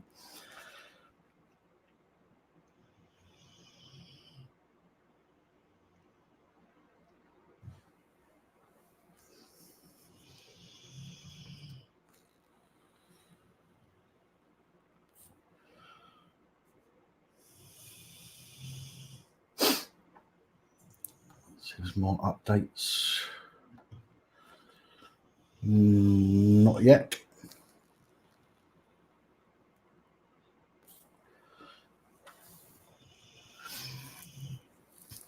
National Memorial Gardens, thank you.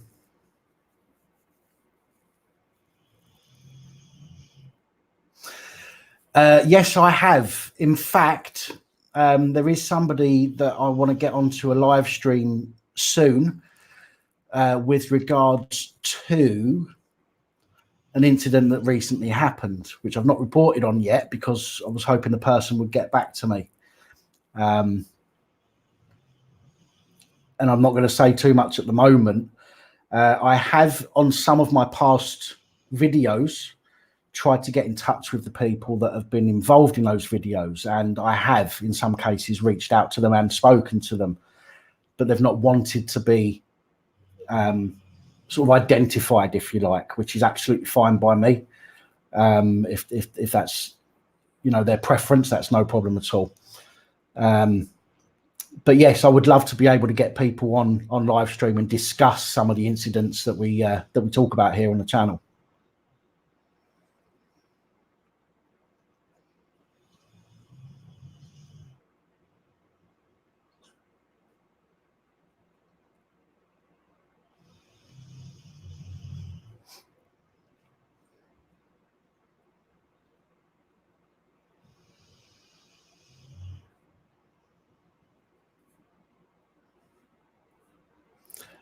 Joe Public, you do realise if I got you on my channel as well, then the alarms would go off in YouTube HQ. The two of us were on the same channel.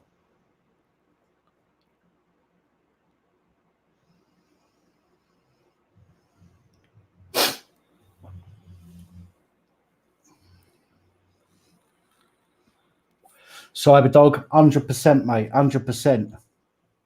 100%.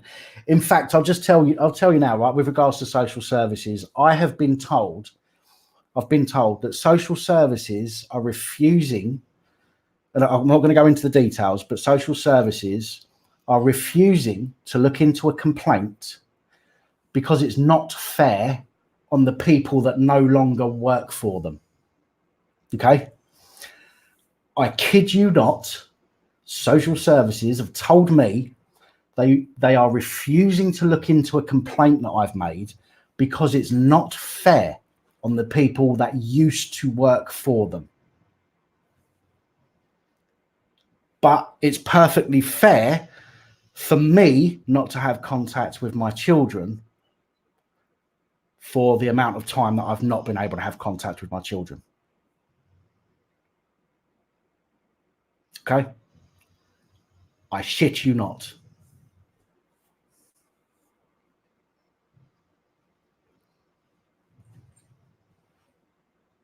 And what I've just told you is factual, and I will prove that to you in future videos when I get to that point of showing you what is going on with the incident or situation I'm dealing with. I'm not surprised that they refused to look into the complaint, John Boy, but I am surprised that they said it's not fair on the people that no longer work for them, because everybody that works for somebody is accountable to somebody else. Whether they left or not makes no difference.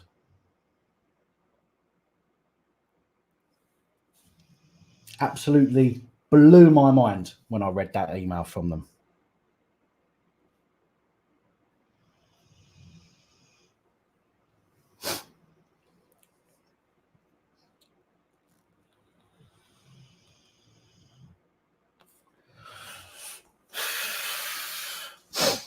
Madness. Let's see if we've got any more updates. I don't think we have yet.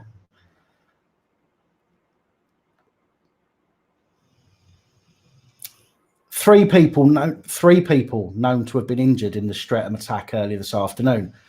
One person is in hospital with a life-threatening condition. We're in the process of informing their family, says the Met Police. A second victim was treated for minor injuries on the scene before being taken to hospital. A third victim has been taken to hospital. Their condition is not life-threatening. That's an update from the Metropolitan Police.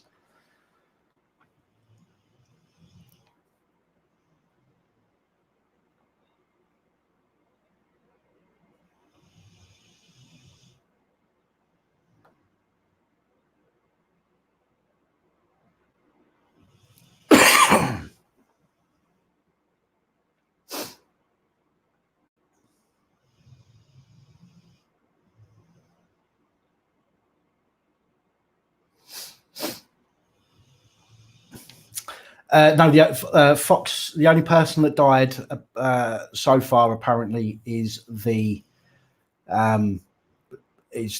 attacker.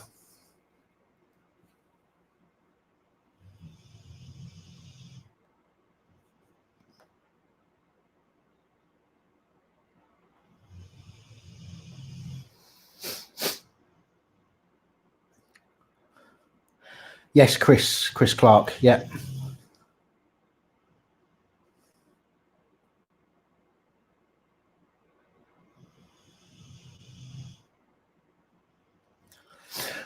Just human. The problem is, what happens is when children are allowed to be taken away from one parent, and have no contact. One of the problems is that they have this thing called parental alienation. Steve Cordell, thank you. Welcome from Alabama. There's this thing called parental alienation when one child is taken from one parent and not allowed to have contact or anything like that. Then this thing called parental alienation occurs, where either the absent parent isn't spoke about and the child doesn't hear any nice things about them, or they're just told that the absent parent is an arsehole, and that causes some major problems. Richard Evans, no, I've not looked, to be honest, because I'm stuck on the live stream at the moment, but I will check, because I keep missing so many comments. In fact, I'll have a quick look. Daily Mail, Daily Fail.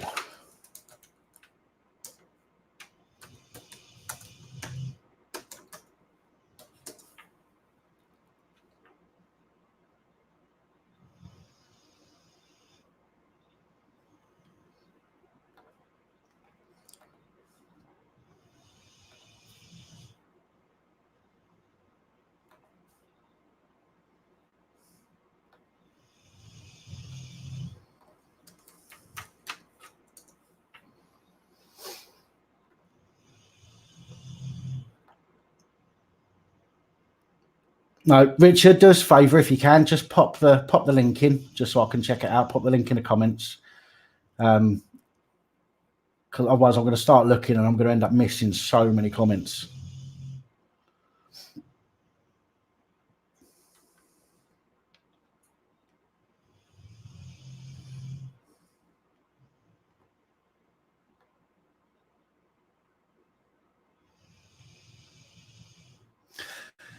Dick Cheese.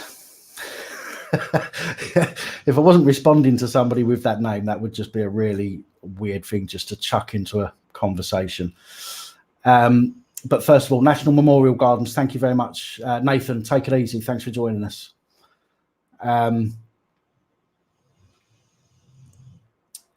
Dick Cheese, yeah, I'm glad that you have your daughter back. You know, I'm of the opinion that I should never say anything bad about their mother, although I have files, and I mean files. I've probably got about 600 or 700 pages and a diary of stuff that I will give the boys when I eventually see them, for them to make up their own mind from what they've been told, as you know, compared to what's actually happened. And I'm not hopeful for their mother after that, unfortunately. But I will not, and have not ever said anything bad about her. But I'm glad you have yours back, and I'm not suggesting you have, by the way, said anything bad. But what I mean is, when kids grow older and they find out the truth, you know, it can be very bad for the parent that has tried to condition the child.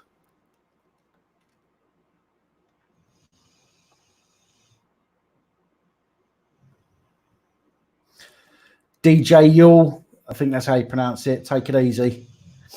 Thanks for joining me. Fox, thanks for joining us. Take it easy, my friend.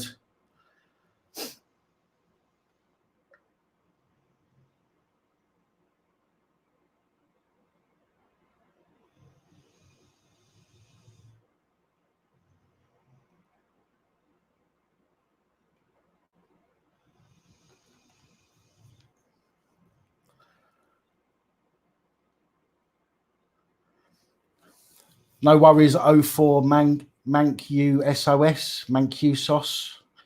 I'm not sure how to pronounce that, but yeah, thanks, my friend. Thanks for joining us. Take it easy.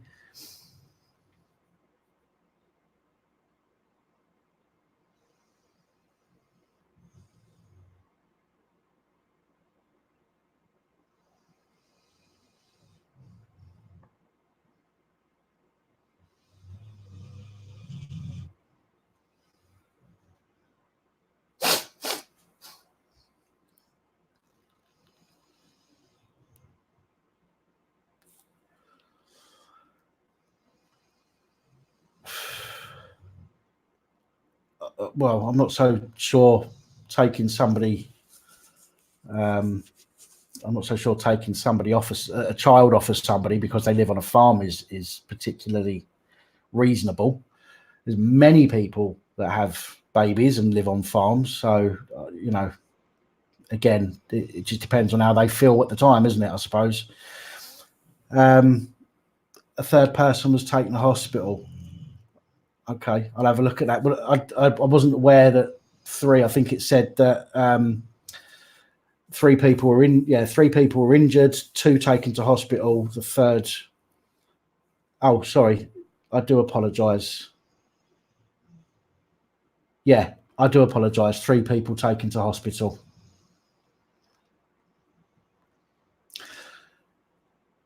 Stuart George, take it easy. Thanks for joining us.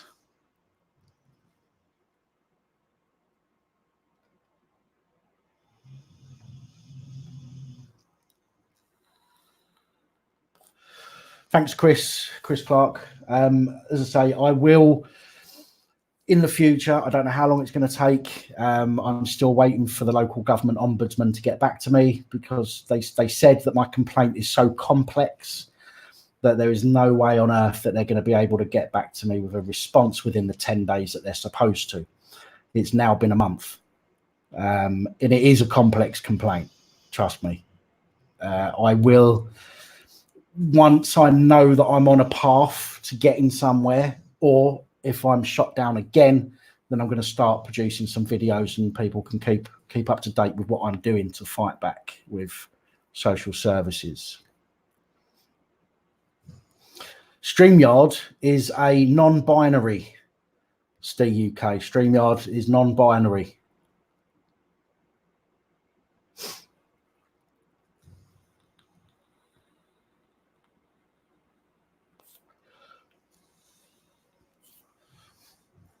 When you've got nothing to lose, you lose your mind. Yeah, I have to agree with that.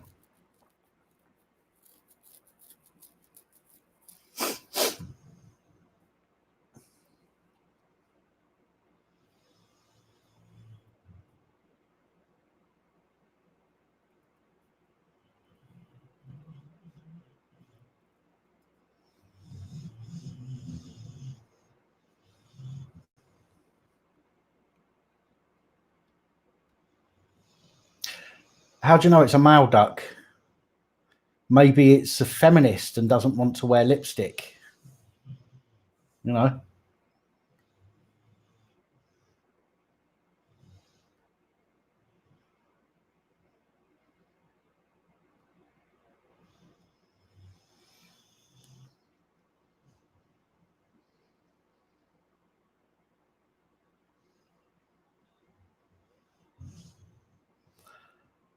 Fucking, look, there's far more dangerous places to be than on a farm.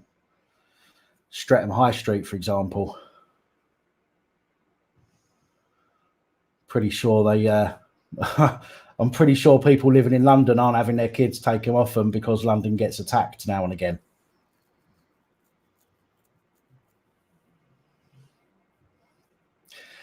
Mr. Rotten, how do you know it's a mallard? Maybe it's not a mallard, but it just likes to dress like one. Of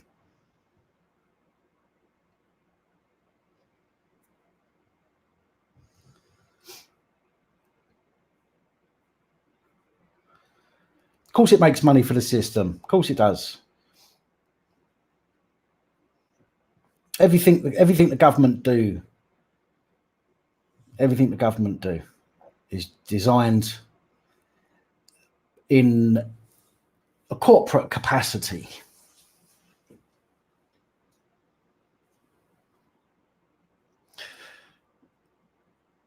Right, Robert, Freddie, I'm just going to call you Freddy Krueger. This says we can show that. Oh, look at that. Never knew that happened. Wicked. It has been suggested that armed man was known to cops after dozens of armed police and undercover officers flooded the South London High Street minutes after his rampage began. If that's the case, which is what I said earlier, Mr. Kruger, is that if the police knew about this person and they had intelligence on this person that he was a threat and he's been allowed to go on and do this, that is bad, in my opinion. As I said earlier as well, you've got MI5, MI6, you've got GCHQ, you've got all of these, you've got the police, you've got the separate police, the terrorism police, you've got all of these different organizations. But yet when it comes down to it, it's always the police, the actual police, that turn around and say, well, we haven't got the manpower to follow everybody. But you got the manpower to spy on every motherfucker, right? Listen to everybody's phone calls and everything else, because don't tell me that doesn't happen, because of course it does, right? And you've got the manpower to go knocking on people's doors over tweets and the like, yeah? But you haven't got the manpower to follow genuinely dangerous people and keep an eye on them. Does that not tell you something, police officers, police constables? Yeah, it's pretty telling, that, really, isn't it?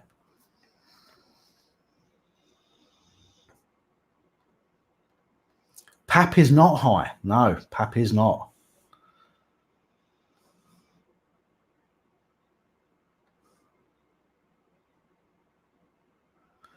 Oh, what have I missed now? Let's scroll back up. No, PAP's not high. There we go. Smoke and mirrors all day long. You've eaten enough of them. Well, as a trained chef, I've worked in many places where I've had to, prepare a duck, shall we say. But I was, as Joe Public UK quite rightly put, I was being pedantic.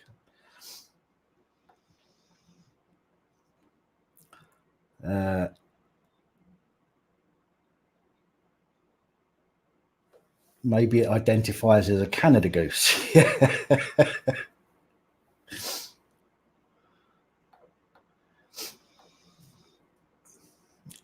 Jesus Jones, well, of course money doesn't exist anymore, because, it doesn't. Everything was backed by gold, wasn't it, once, which meant it had value.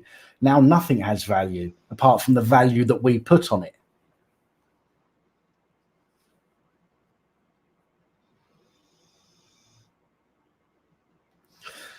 We need to eat the babies. See, this is something as well. I said it earlier in the stream about the paramedics. You're saying, wasn't it strange that paramedics had bulletproof vests on and they were seconds away? I don't know at the moment. I've not seen a picture of the paramedics. I'll have to have a look later whether they were actually wearing bulletproof. But seeing as it was a major incident, it may have been that on a major incident, you have specialist paramedics. From what I can gather, you have specialist paramedics that are trained in those major incidents that go to those scenes. Now, it may well be that they were wearing some kind of a vest to identify them. I've seen incidents, I've seen it on programs. I've seen it on news before, where all of the organizations turn up to a scene and they wear, like might wear a blue, like a tea lady thing. Can't remember what they're called, tabard. And it may not necessarily have been bulletproof, but I can't say for sure because I've not seen the pictures of it. But yes, if they turned up with bulletproof vests on or stab-proof vests, within seconds of the situation happening, then yeah, that's indeed rather strange.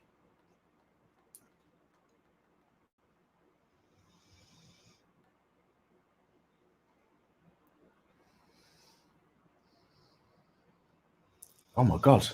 Right, here we go. For them to have responded that quickly, they must have been aware for something. So that shows that they were doing good work in terms of investigating individuals.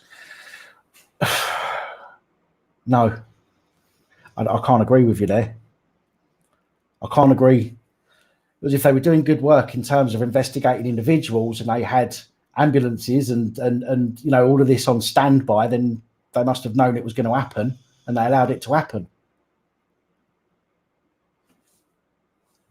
I understand what you're saying, but I don't agree with that. I can't agree with that, unfortunately. I just have to be honest with you. I've got to tell you how I feel, and I always will.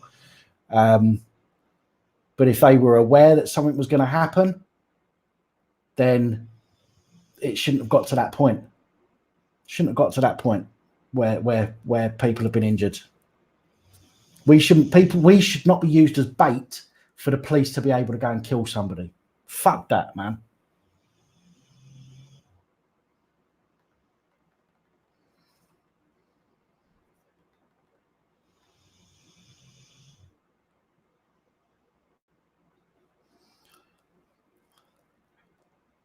All right, Richard, no worries, man. I'll have a check once I've finished on this live stream, which I will wrap up soon. I've been on for a couple of hours, and most of you are probably getting bored of the sound of my voice.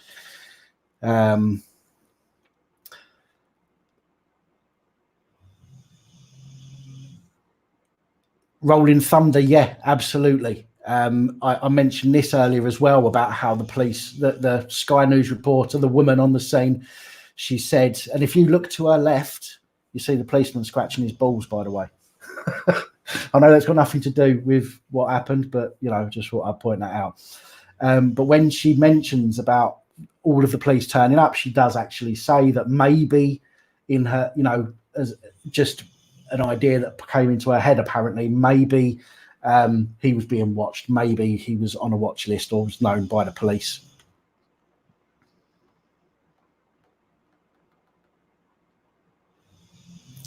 Just human. I'm going to show that because that's quite funny. Oh dear. Right, I'm going to try and go through these news now. Scotland. All right, my friend.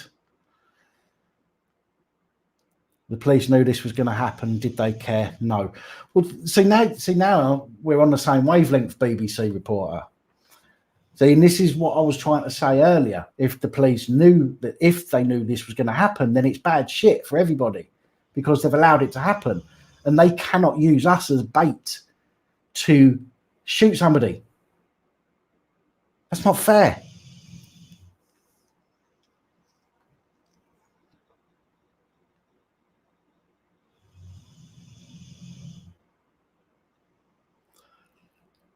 You owe me. You're talking to me. News Now Scotland.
Gary Dates, how you doing?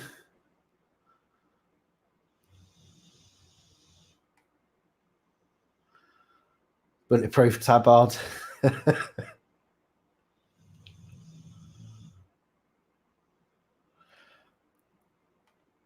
So many comments.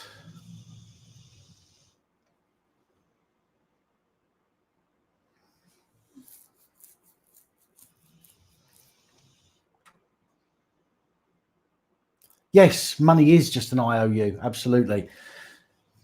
If we all turn up at the bank and said, I want to cash this in, and hand them the money that we've got in our pocket, so I want to cash this in for its equivalent in gold,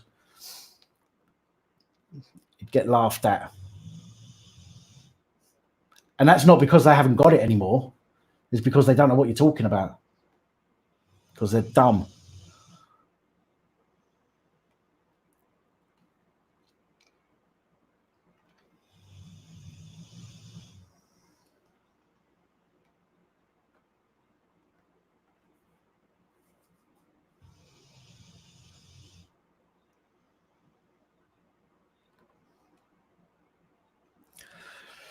No, I've turned the speaker lights. I've turned off, but I can with my little remote control just do this and turn them on. I don't know how to turn them off though. Can't remember. Oh yeah, I have to go through each mode. Oh God. I think it took me about 5 minutes to find where they just weren't spinning. Can you hear how many times I'm pressing this button? Still going, still trying to find a non-flashing.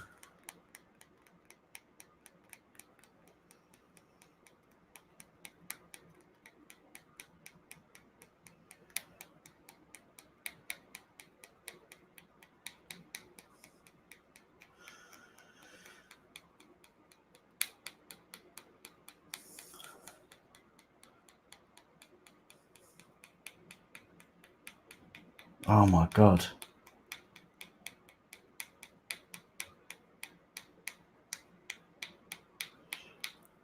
Oh, come on.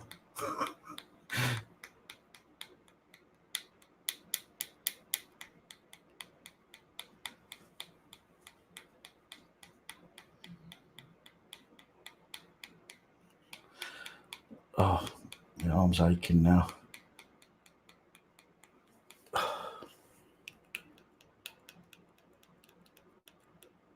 Oh, I think we're nearly there.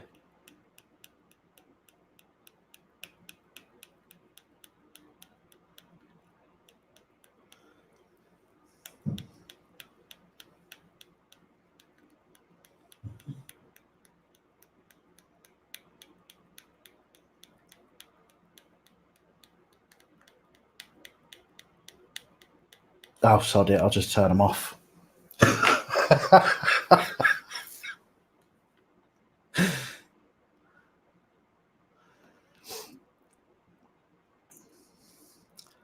A disarmed society is easier to control, yes, and an uninformed or ill-informed society is also easier to control.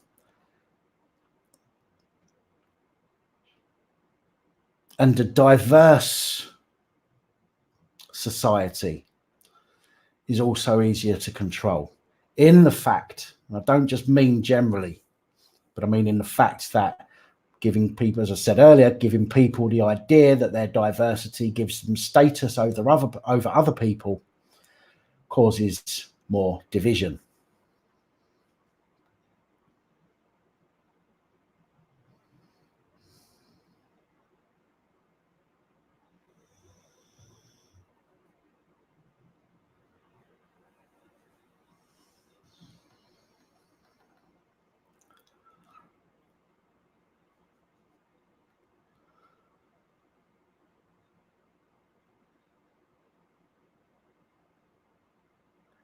Can you get away with criminal activity if drunk?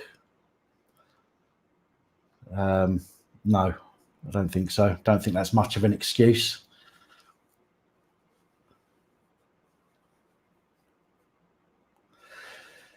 Thanks, Mr. Kruger.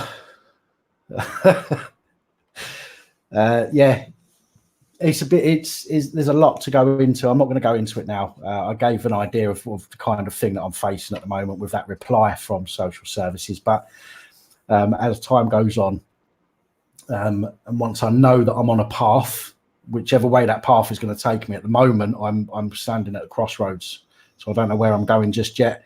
Once I get to that path, I will start creating some videos and letting people know exactly what is going on with regards to social services.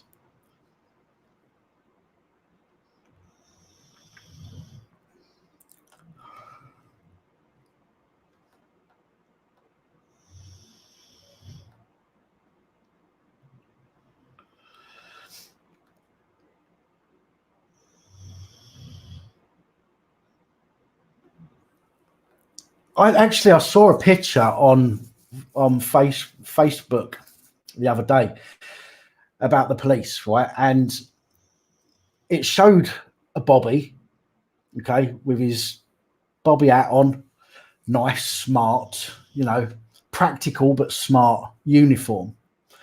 And next to it, it showed what the police look like now, okay? And it is so far from the original. It is unbelievable. But I think you already know that. The problem is, or the thing is, it happens so slowly that people don't notice and people don't react.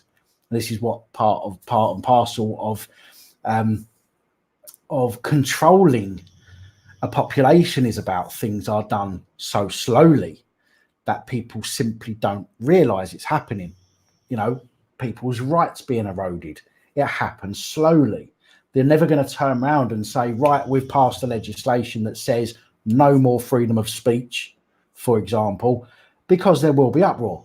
So what they do is they try and criminalize smaller and smaller and smaller, things until so much has been criminalized that we just take it as the norm and we don't argue about it anymore.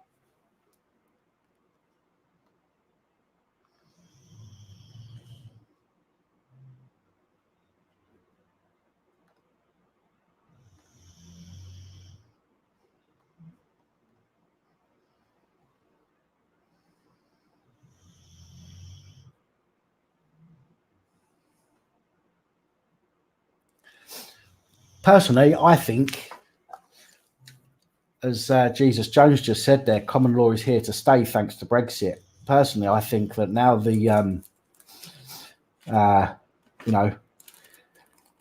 now the UK has lost its backup, which it has ultimately. It's lost its backup. Maybe now is the time to start thinking about letting the government know what we want, what we believe, what we deserve to have, and that we won't allow them to remove our rights and revoke our rights and our freedom of speech and and everything else. I think now is a good time for somebody to arrange putting together a constitution of some kind, because everything that was in the Bill of Rights, everything that was in the Magna Carta just gets shit on at the moment, and it has done for a long time.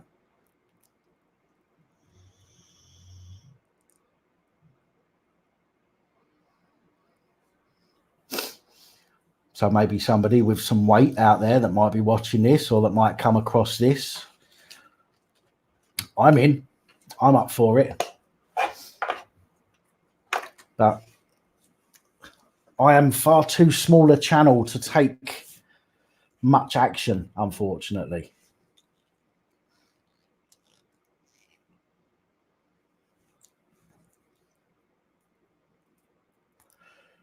Well, yes, Nick GB, it is our overall freedoms. You're absolutely right. I use freedom of speech because that seems to be the one that is publicly attacked the most, and that's just the one that comes to mind the most.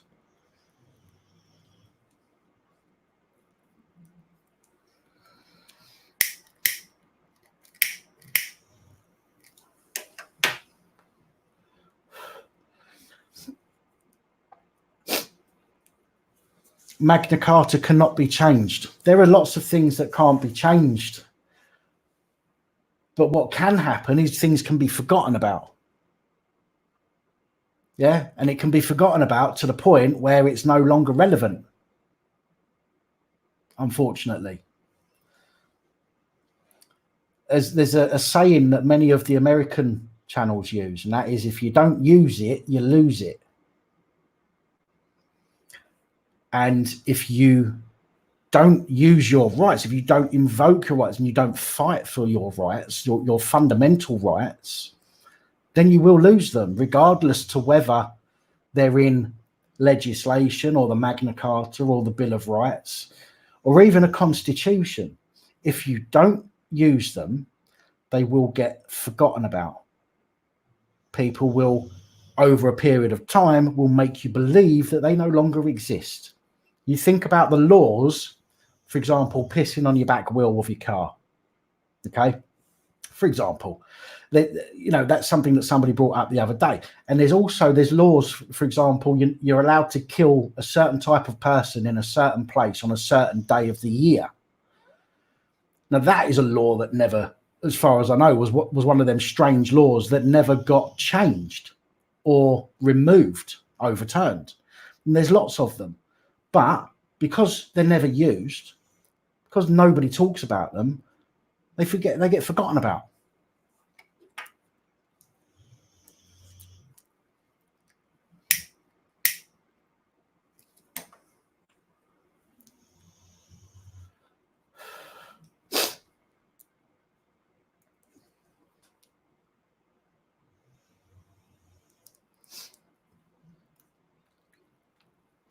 No, government can't change common law, but this is what I'm just saying. Nobody can change the common law as such, or they can because of what they called as different rulings happen. What will happen over time is that these laws, although they're not able to change, the meanings of them will change. That is what the problem is. The meaning of things change over time. And because it happens so slowly, we fail to notice it until it's too late.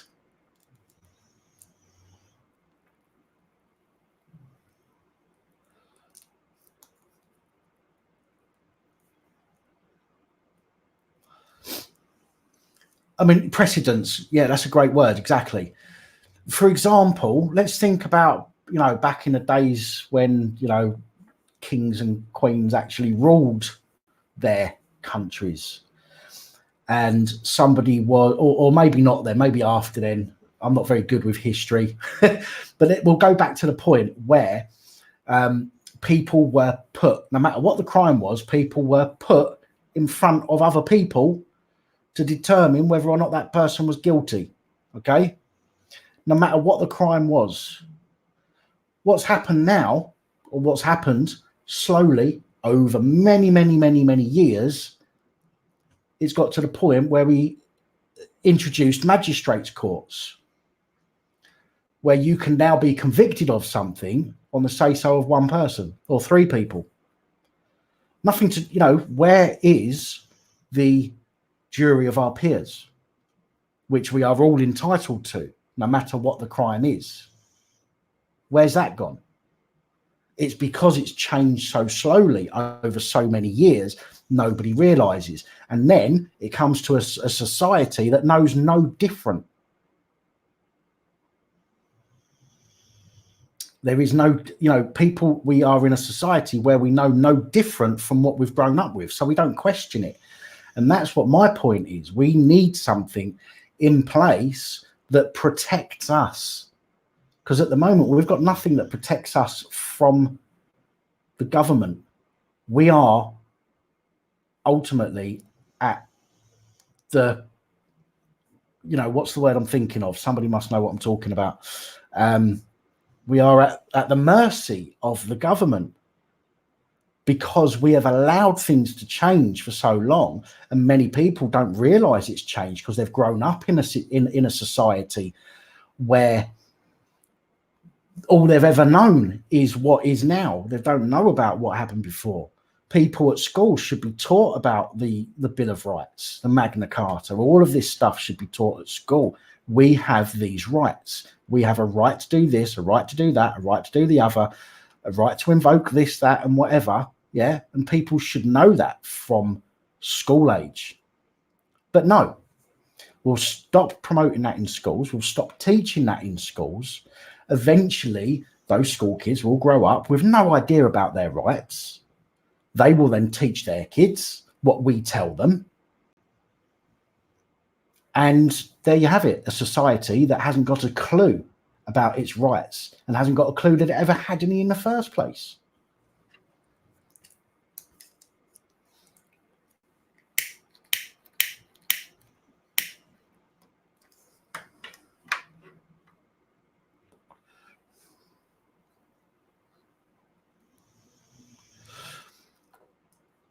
Just going to see if there's any more updates here.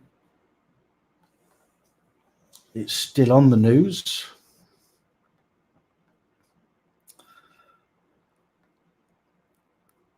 Piri Patel has just arrived at Downing Street, like she's going to do a lot. So, yeah, so under Sky News understand the individual was under active police surveillance at the time. Right, I'm gonna show you this so you know I'm not talking shit. Where is it?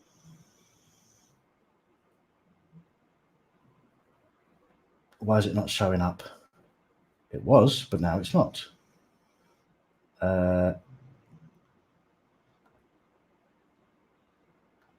Let's do that. And no, that's the wrong. Damn it. Chrome tab, that's what I want. Right.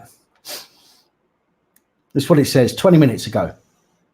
Sky News understand the individual was under active police surveillance at the time of the incident. Now that, I think, is the most important word there, at the time of the incident.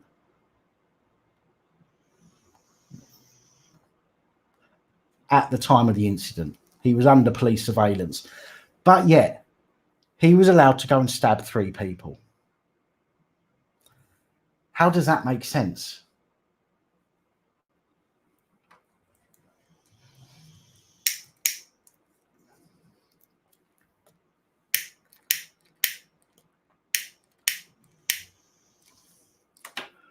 Valhalla, if you just look up Bill of Rights, go to a search engine, go to DuckDuckGo or something like that and look up Bill of Rights, and obviously you'll find lots of information there.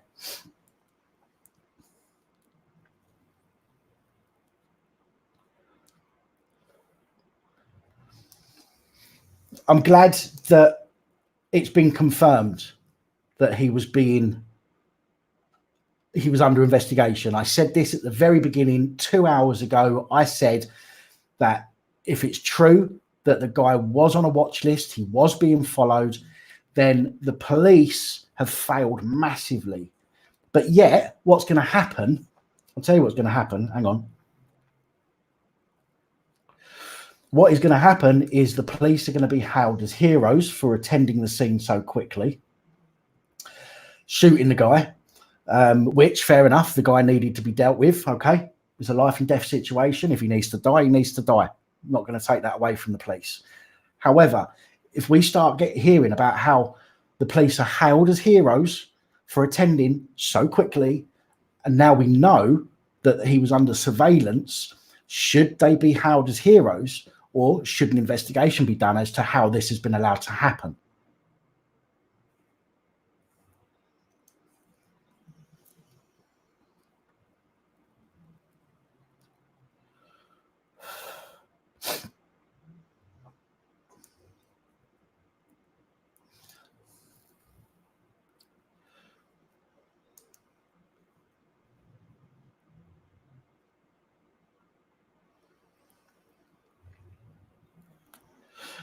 Jesus Jones, yeah, and we know what's going to happen next as well, is we're going to be told more police need more.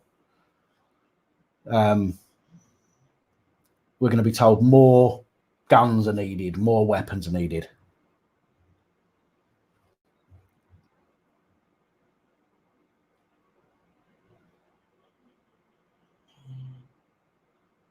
BBC reporter, can you explain for me, please? What point have I missed?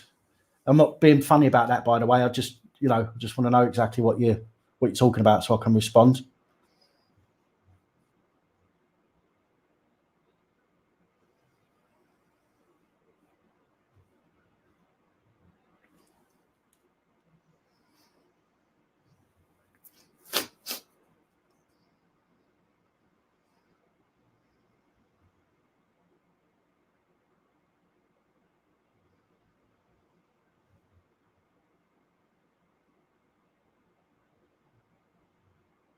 "30 litres of whitewash." Oh dear.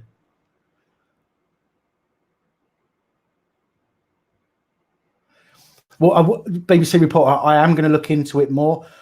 Obviously, it's a bit different. I don't want to come away from this page too long each time because I'm missing so many comments. But I will look into it a little bit later when I get a chance to go through it all properly.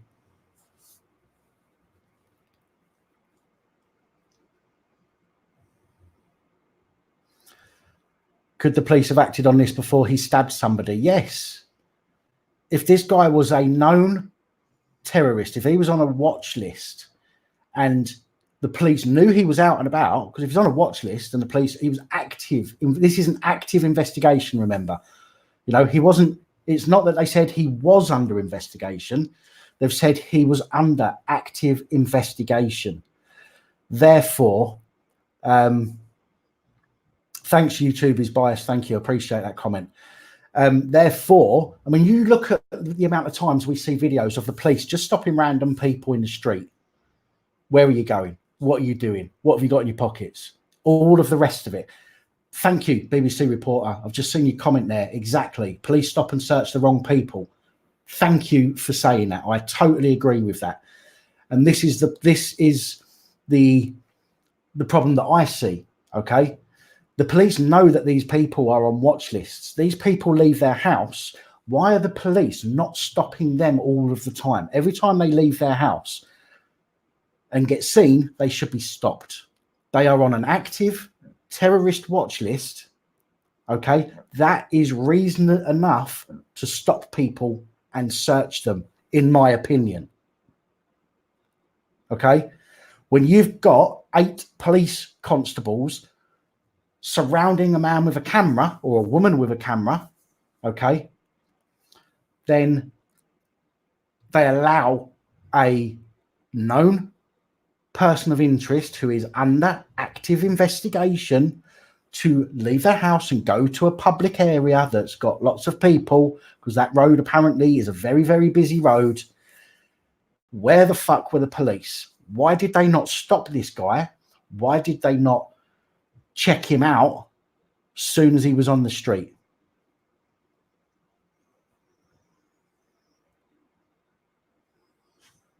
Absolutely ridiculous, in my opinion.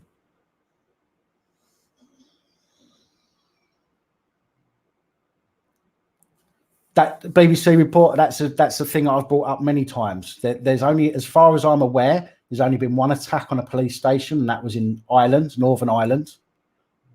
There has never been an attack on a police station here in the UK, as far as I'm aware. Police have never been followed home by a terrorist, as far as I'm aware. In fact, since I've been running this channel for a year now, almost a year, well, a year at the end of this month, I have never, ever heard or seen a report, and I may have missed them, but I've never heard or seen a report of police being followed home and attacked.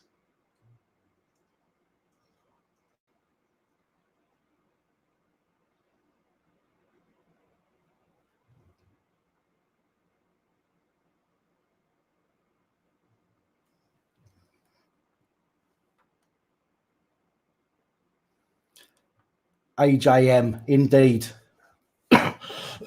Indeed, that is what they always say in this current climate. They're saying, hang on, would have went to shops, bought suspicious items. Well, In fairness, they wouldn't have known that he's brought anything suspicious, I wouldn't have thought. However, as I say, I think that the fact that this person is walking around on the streets and he's under active investigation, from what I can gather, he's on a watch list. When he is seen on the street, he should be stopped.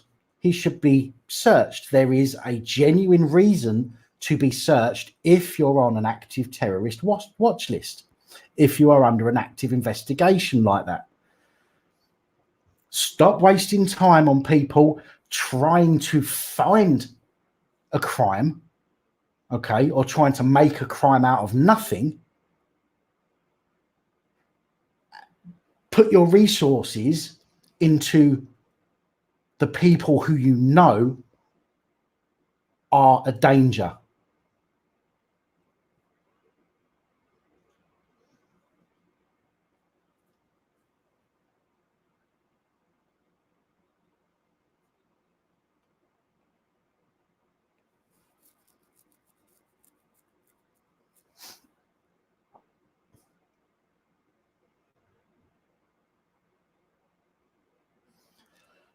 No, you're right. UK Brummy, absolutely. Absolutely. You cannot fix the order followers. But this is the problem.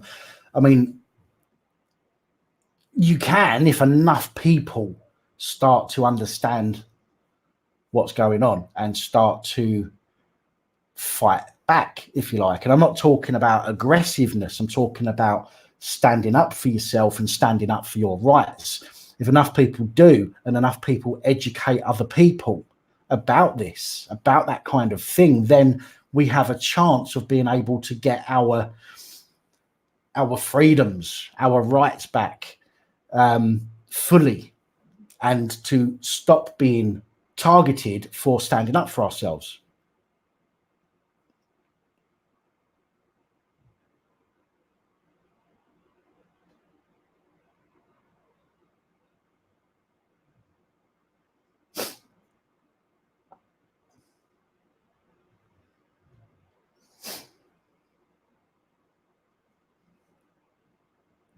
Oh yeah, it's not going to be a quick overnight fix, UK Brummy. Of course, it will take a long, long time, but it's exactly the same. It's just the reverse of what has been happening to us over a long, long period of time.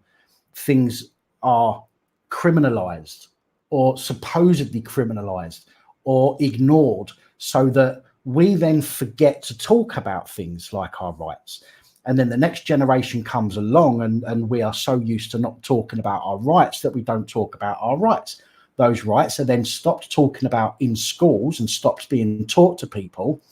And then the next generation that comes along doesn't even know that we had rights. And this is what's happened over such a long period of time. Slowly and slowly, the not the ability to talk about, but the action of talking about certain incidents and certain things has been forgotten about. So we just don't do it anymore.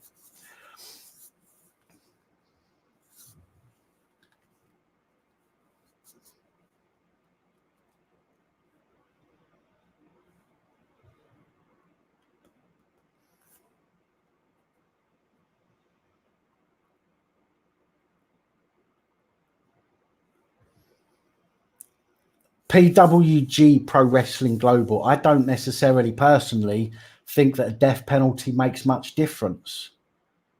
There are people out there that are more than willing to go and commit a crime.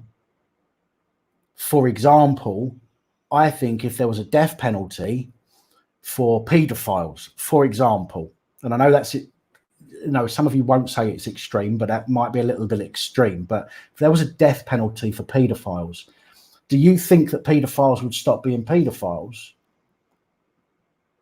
Or do you think that paedophiles would think, well, I can get away with it and I won't go to prison and get beaten up for the rest of my life every single day and, you know, live in complete terror and fear every minute of my life for the rest of my life, you know, over I can get away with doing that to a child and then I'm going to die and that's it. So what? Do you know what I mean? That's the way I see it. And it might be different from ways other people see it, and that's understandable. But I just don't think the death penalty makes much of a difference. I think that people should be, a punishment, if death occurs via their punishment, then so be it.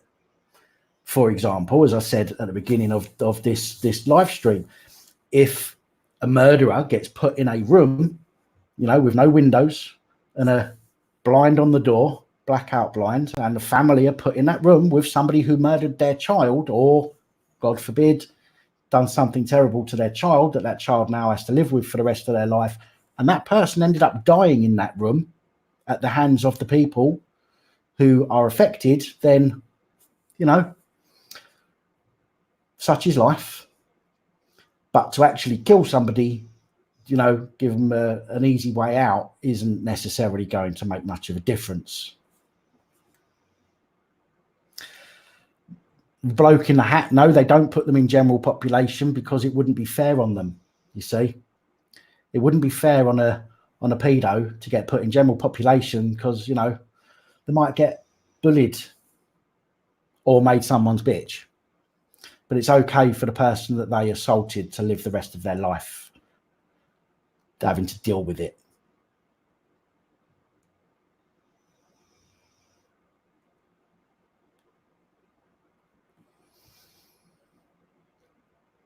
Ken Evanska, agree. I agree. A lot of innocent people did die. That's another reason why it's not such a good idea.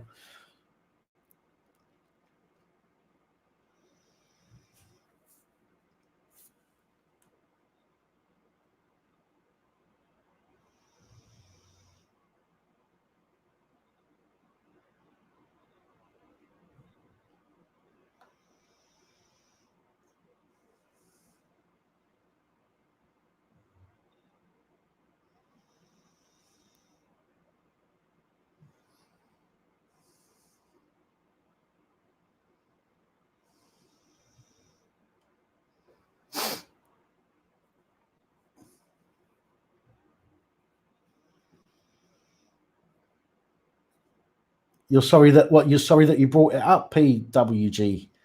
Don't be sorry for bringing it up, mate. It's something you want to talk about. We'll talk about it. It's it's a valid point. It's a valid point.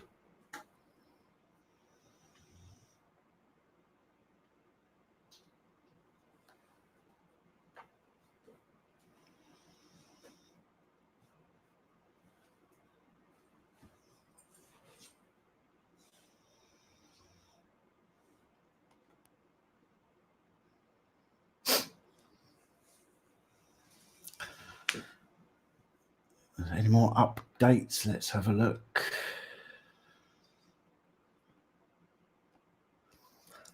Alistair Bunkle, Sky News defence and security correspondent, shed some more light on the revelation that the attacker was under active surveillance at the time. If you look at the mobile phone footage in particular, that's been coming out of passers-by and witnesses. That's pretty obvious by the fact you've got plainclothes officers with weapons at the scene, and so quickly as well. Given that it's not in central London, he says, I think it's very significant that this man was known to security and the police. He was under surveillance, and as we already revealed a couple of hours ago, they believe it was Islamist inspired as well.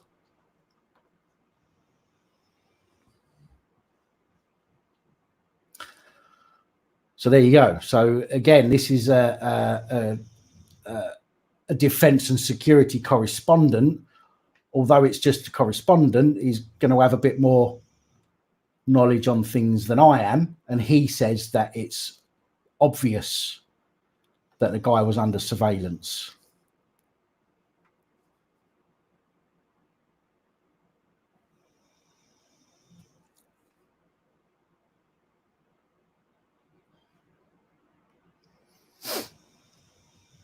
Wow.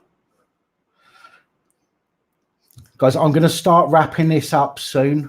Who knows in the future? as the channel grows, maybe I'll have a co-host that can take over for me. But at the moment, it's just me. Do I think the IOPC will do a good job investigating this incident? I'm glad you put laugh out loud at the end of that comment, Richard, because I was just about to laugh out loud.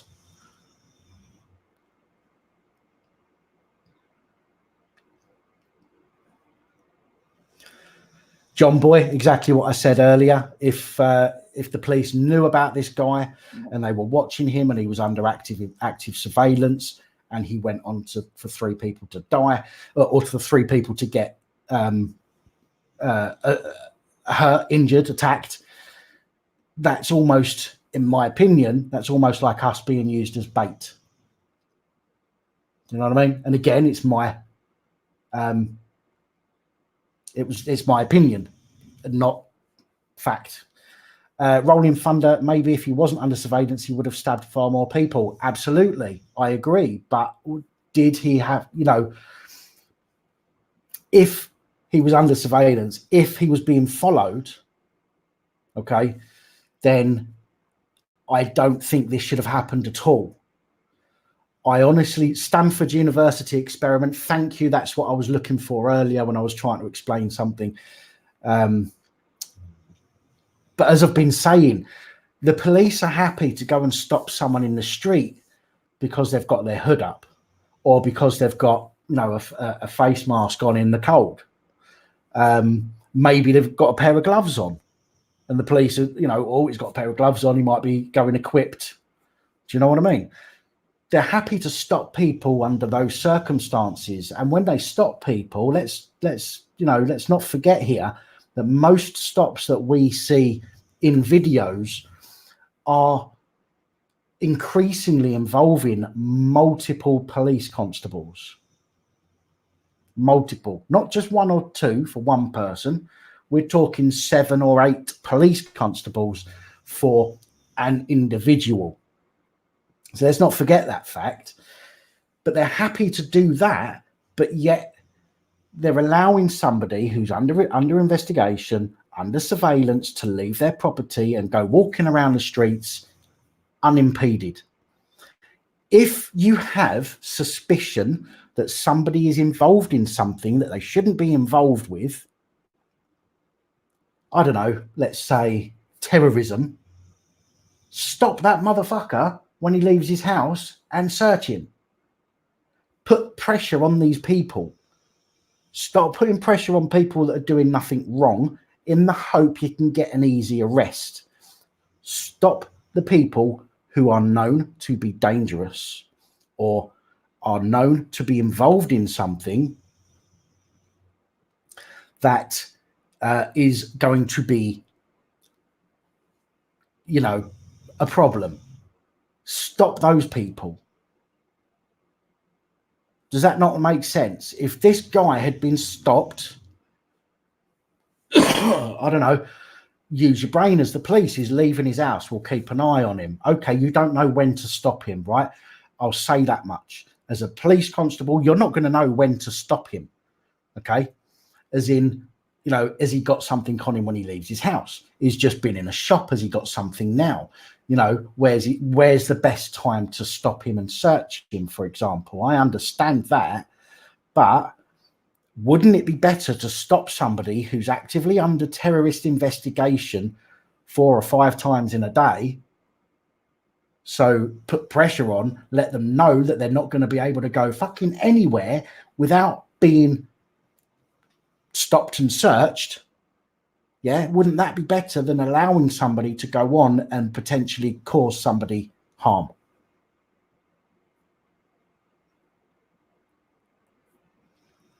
Again, I don't expect everybody to agree with me. If you think I'm wrong, please tell me. I'm quite happy to discuss my views with people, as I hope people are to discuss theirs with me. I just simply don't see why the police aren't targeting these people on a regular basis so that they know that they can't even leave their house and fart in the street without being stopped.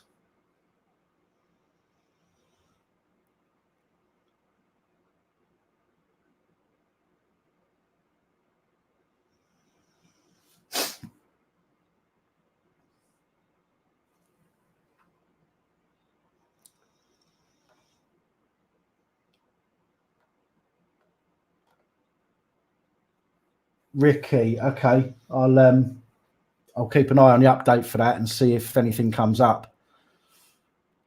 Well, you say about don't let him on the streets. The thing is, you can't stop somebody from going out unless they've actually committed a crime. Yeah, you can't stop somebody from their freedom of travel unless they've actually committed a crime.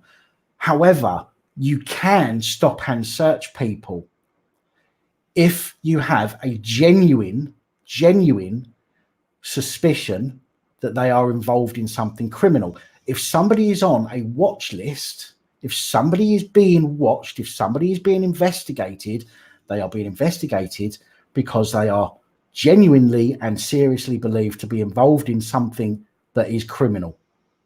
Therefore, they should be allowed to stop and search them. The legislation says that you have to have a reasonable belief. Somebody being on a fucking watch list, if that's not reasonable belief enough, I don't know what is.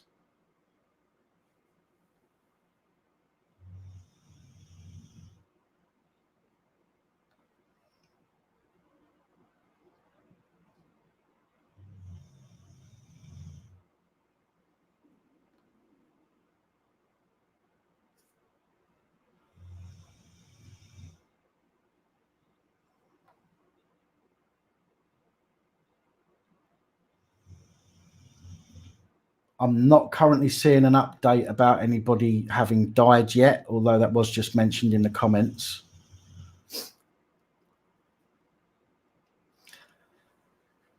Ken Evanska. Oh, all right, Ricky, no worries, no problem. Ken Evanska,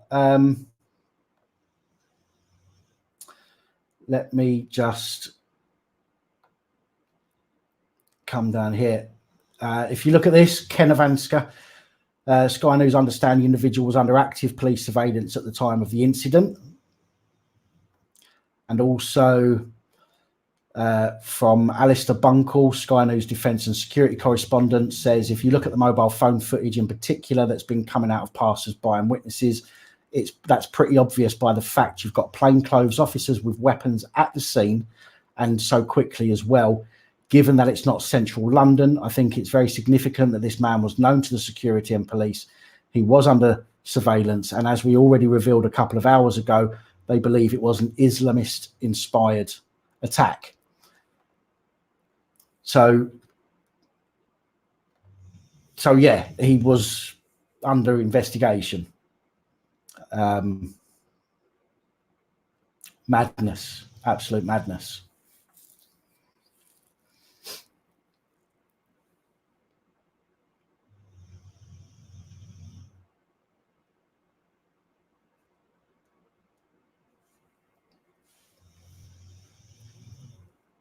So, I don't even know what else to say now.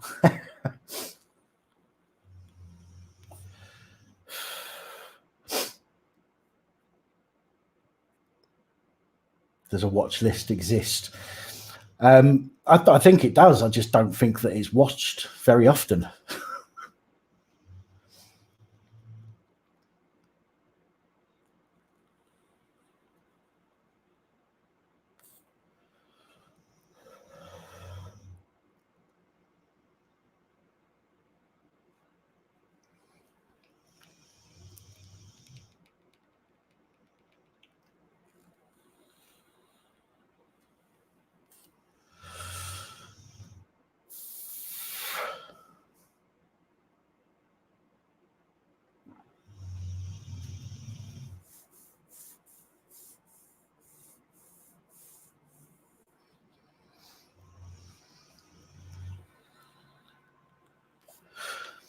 It's been a while since I've done a live, Richard, to be honest.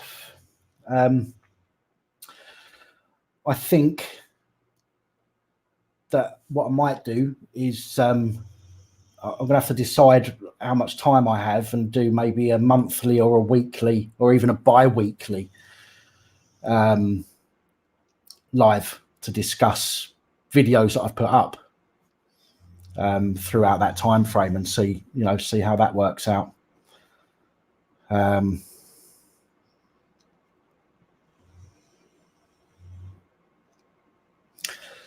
Grit Cheatham, what do I think about 5G? I've got to be completely honest with you. It's not something that I've looked into. Other people are looking into it, and I might look at an article or two. But I have to be honest, my sort of concentration is on other areas. Weekly would be better. It just depends on the time that I have, is what I mean. To be honest, the weekly PAP reports that I've been doing take up an awful lot of my time. I've not even because of this live stream, I've not even started preparing for tomorrow's one yet, which means there may not be one tomorrow.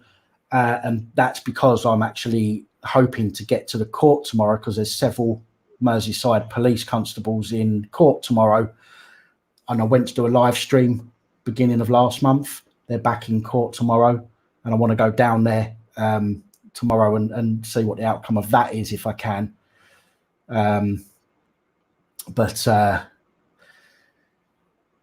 Yeah, as I say, we'll see how we get on.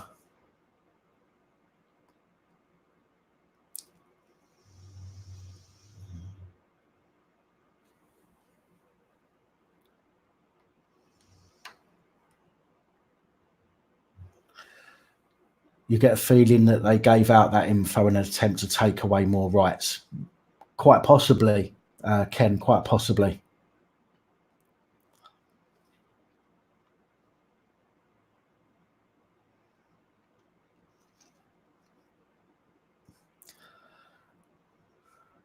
Talk about merch. I'm actually waiting for, and I'm not going to go into the merch side of things, but as you've probably seen from a video on the channel, I have created a load of designs. Unfortunately, many of them were ultimately rejected for being a little bit non-PC.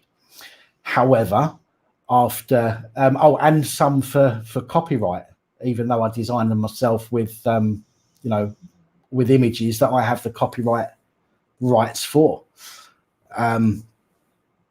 which has taken me some time to get sorted, and I've re-uploaded a load. I'm waiting for them to be approved now, and I will be putting that back in, putting those links back up and letting people know about them soon.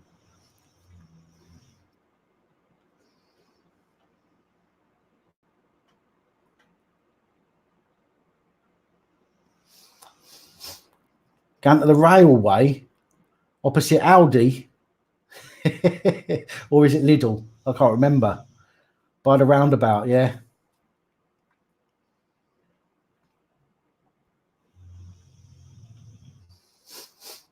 Oh, I'm bound to be on somebody's radar, Ken.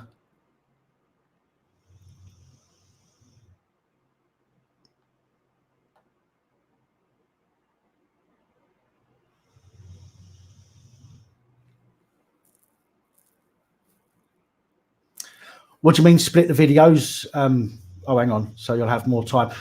Well, what I could do is I don't know, like a video every other day, with regards to the updates, like the daily news. It's just that I thought that doing a daily one would mean the videos would be shorter.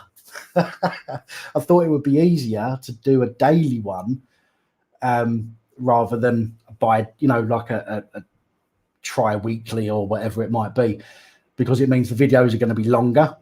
Trying to put in 3 days or 2 days worth of events. But there you go. But I don't mind doing the daily ones. It just means I think that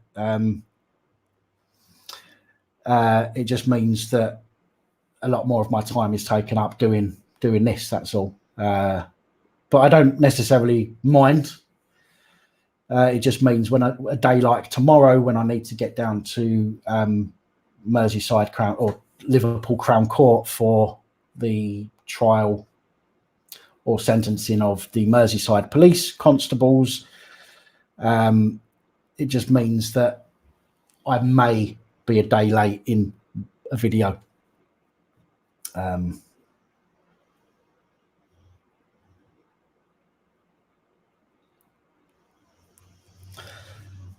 Thanks, UK Brummy. I wish I could do more. I do. I wish I could do more. I wish I had time to do more. I wish I had, you know, the equipment to do more and make it better for you. I mean, for example, this video, I mean, this is really grainy and it looks shit and I don't like it, but it's the only way I've got of doing this particular live stream at the moment. But as time goes on, I hope things will get better, and you know, maybe I can get some help on the channel as well to do some of the bits for me that saves me some time. Maybe somebody to edit the videos, for example. But with only 12,500 subs at the moment, I think the channel doesn't make a lot by way of advertising revenue to be able to get someone in, so I have to do it myself. But there we go. We just crack on, don't we? Chris Clark, thank you for joining us. Take it easy. Look after yourself. Stay safe. Film the police and other officials.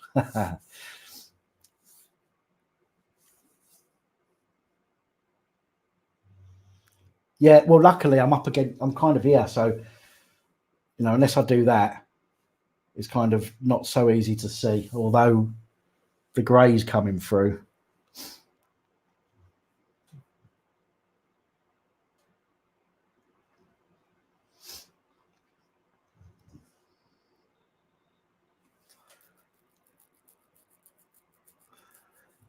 Well, it's almost. I'm literally 26 days, 27 days away from a full year with this channel, which is madness. It's absolutely madness to think that it's been almost a full year. And considering this all started because some divvy police constable decided to threaten me with a non-existent terrorist law and then assault me. And now look where we are. You see what happens when you pick on people you shouldn't, constables. You've created a monster. Right, it's 10 seconds and I've been on here 3 hours. I'm going to have one last cigarette before I put this away, and then the rest of the night I'm on the vape, and there we go. But I will be winding this up in the next few minutes, guys.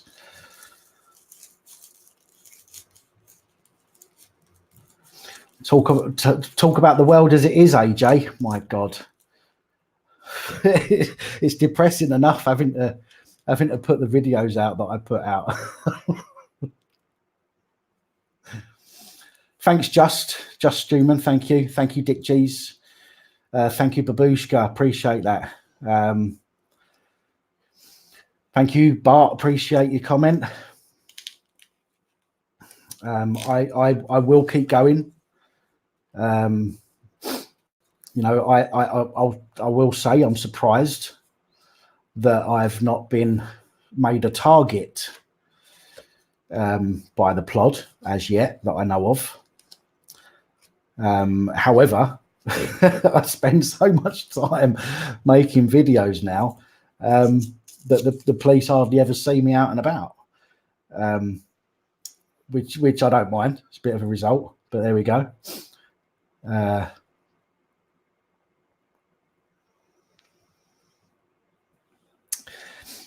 20,000 subs next. That would be lovely. I would absolutely love to get 20,000 subs. People keep comparing me with other channels on here, and you know, I don't you know, there are some channels that people are comparing me with, and I'm not going to say the names of the channels, but I don't think I'm anywhere near that kind of level. But so many people compare us, which is great.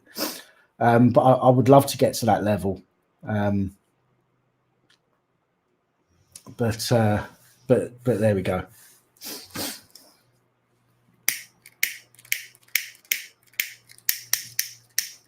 Oh well, looks like I'm not going to have a cigarette. Oh yeah.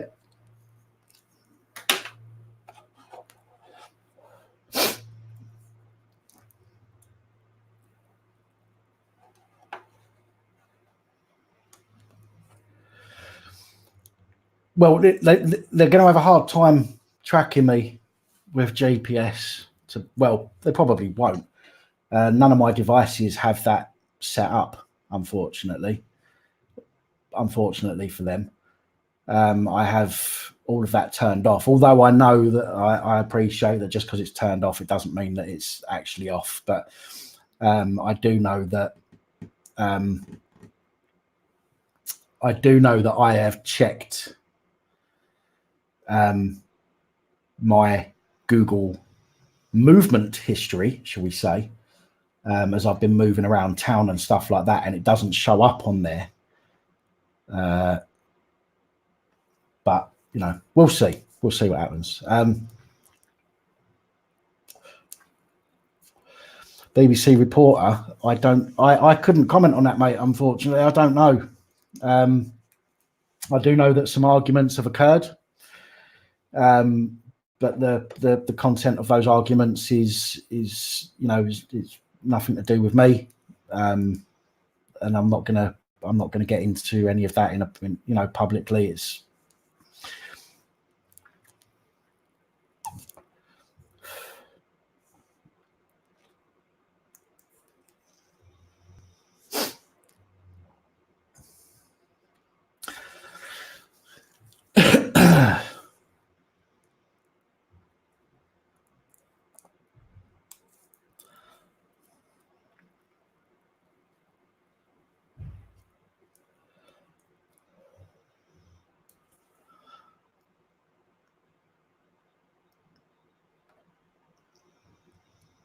oh, excuse me, people. I just need to have a look at somebody's commented on a comment I've made on another video. Just want to check.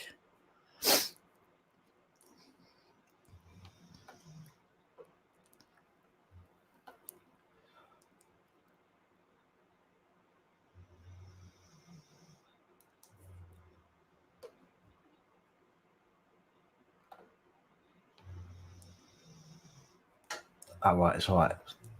I'll come back to that.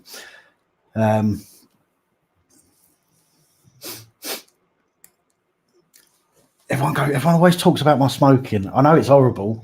I am trying to give up. Hence why I got the vape, and I know not everybody accepts vapes and thinks that they're bad for them and stuff like that. But if it helps me to cut down on this, I've got sweet tasting stuff in here. So my plan is to use that to help cut down on this. And then I'm going to use sweets to cut down on that until eventually I'm not smoking anymore. And that's my plan. So I'm not looking to get on the vape full time.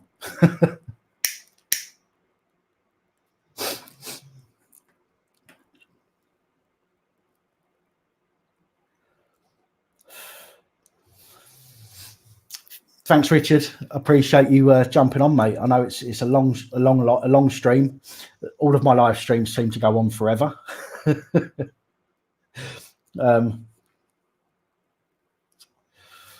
But there we go. We tend to end up talking about all sorts of things, don't we, on these live streams? So it's not like I hope it's not like I'm boring too many people. I mean, we had 250 people, I think, at one point, which was great.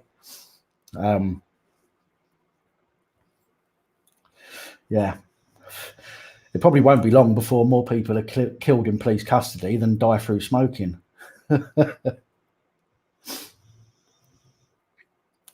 After 30 years, Dick Cheese, well done, mate. Well done. That must have been difficult. I mean, I've been smoking since I was about 12. I hope my mum's not watching this. And I'm 41 now, so Yeah, I suppose if you can do it, I can do it, and I'm trying. It's just that initial to give up in one go is very, very difficult. Dan Tierney, did I get your message? Have you not got my message yet? You mean nothing. Your comments mean nothing. I'm not interested in what you've got to say. Does that message got across to you yet?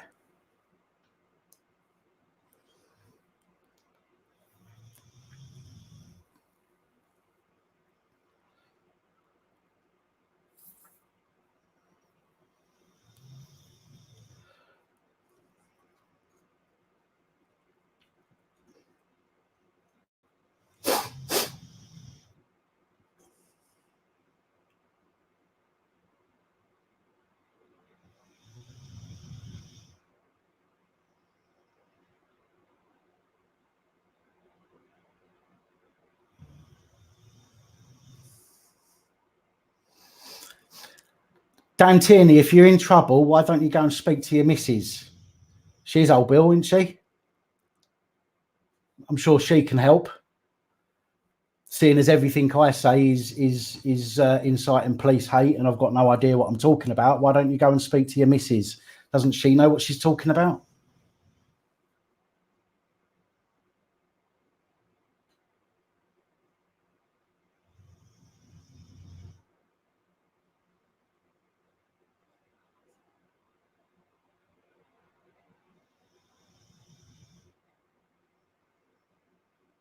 You're desperate.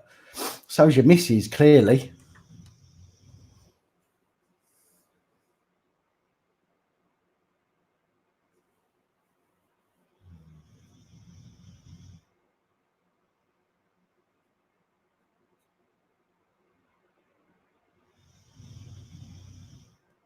Cyberdog, yeah.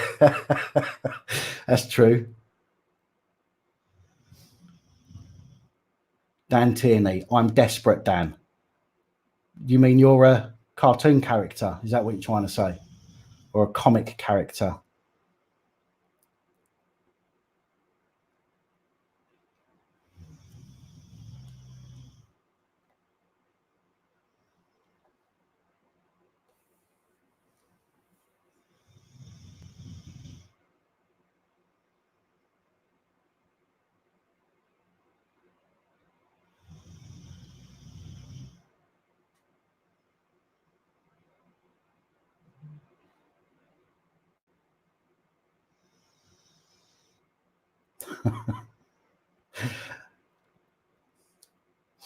So come on in, come on in, Dan. Tell us all what you're desperate over. Come on, let's hear it. Let's hear what fecal matter you're going to spout today, shall we?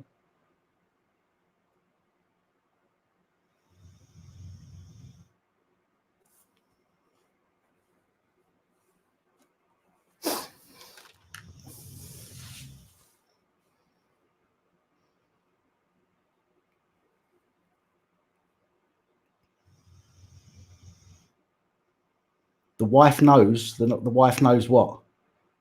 Has she caught you wearing her underwear again? Or has she caught you wearing her police uniform? Is that what it is? Did she come home and find you standing in front of the mirror wearing her police uniform, shouting at your reflection?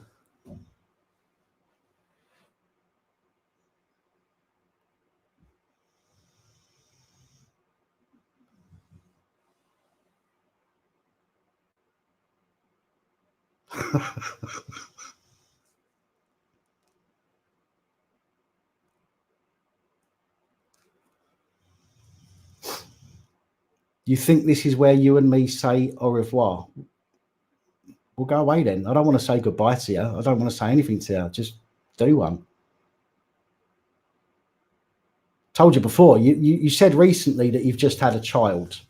Poor thing.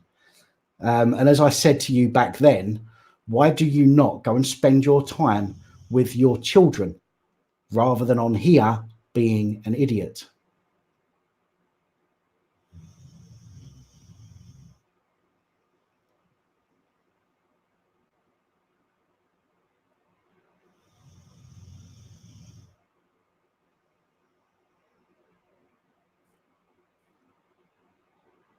Or have you found? Is it because you found the bruises on your missus' butt cheeks? I'll be a bit softer next time. I'll try not to leave bruises.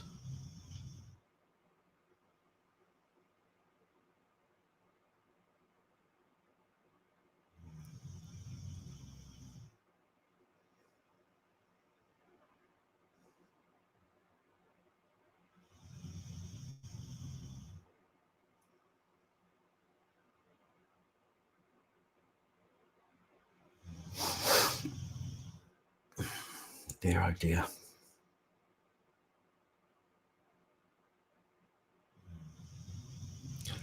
You haven't been laid in probably 10 years, Dan. Okay. At least when I do get laid, Mr. Tierney, it's not after 90% of the station has banged her first.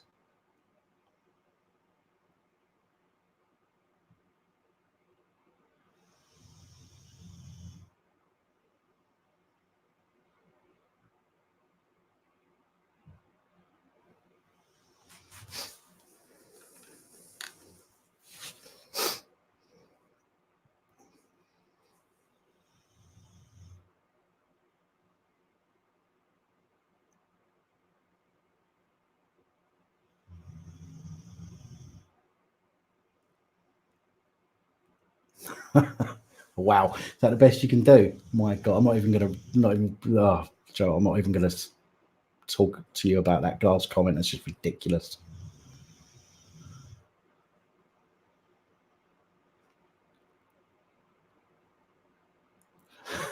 Nick Easter, yeah. I'm telling you, he's got caught standing in front of the mirror wearing his police wife's uniform, shouting at his reflection, put the camera down, or you're under arrest. Do as you're told. I am the law.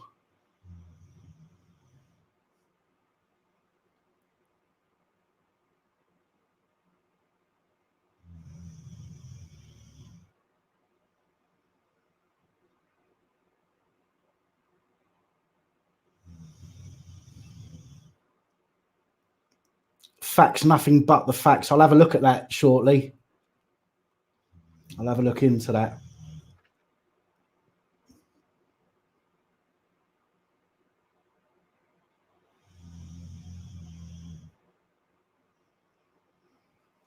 Your wife will be a sergeant, or will she be in a sergeant? Or will the sergeant be in her?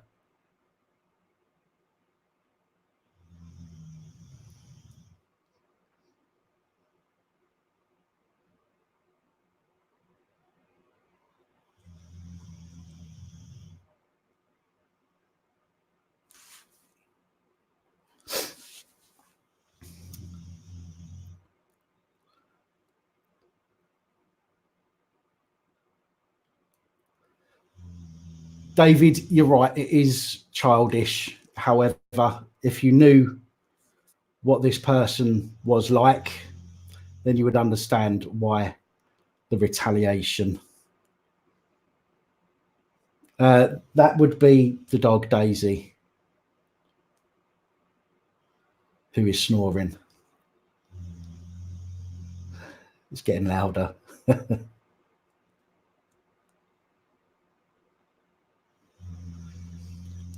I'll tell you what, link the clip. Add the clip link to one of my other videos, and I'll find a comment when I'm finished on here. And yeah, and I'll go and have a look. And I'd love to see how your missus deals with, what did you call them? Where is it? Clowns. That's it. I would love to see a clip of your wife acting in her capacity as a child groomer protector dealing with clowns. Yes, please.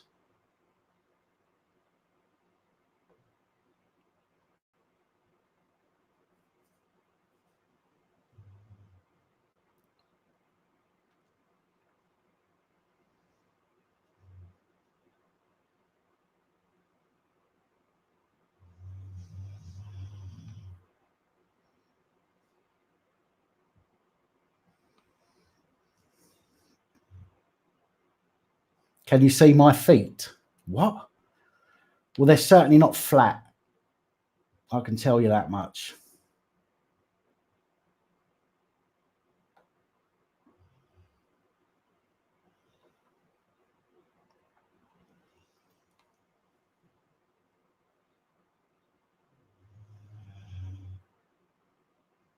Not recently, bloke with a camera, no.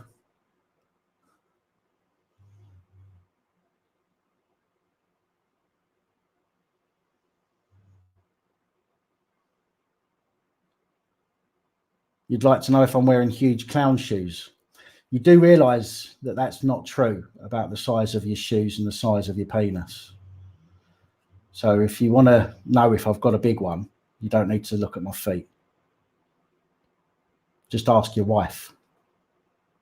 Oh, I'm sorry. That was childish of me. Please forgive me for that outburst.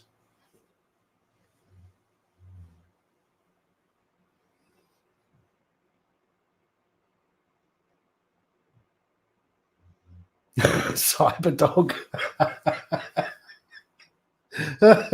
That's funny. So I'm popping it up.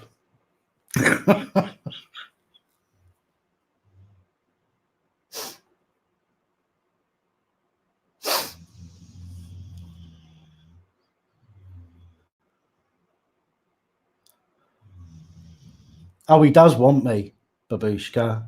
In fact, he phoned Marty Blackburn some months ago. Phoned Marty Blackburn to have a go at Marty, and brought me up in a conversation as well. It's almost like he can't get me out of his brain, which is a little bit worrying, to be fair. But I can't help it if people find me attractive and can't get me out of their mind.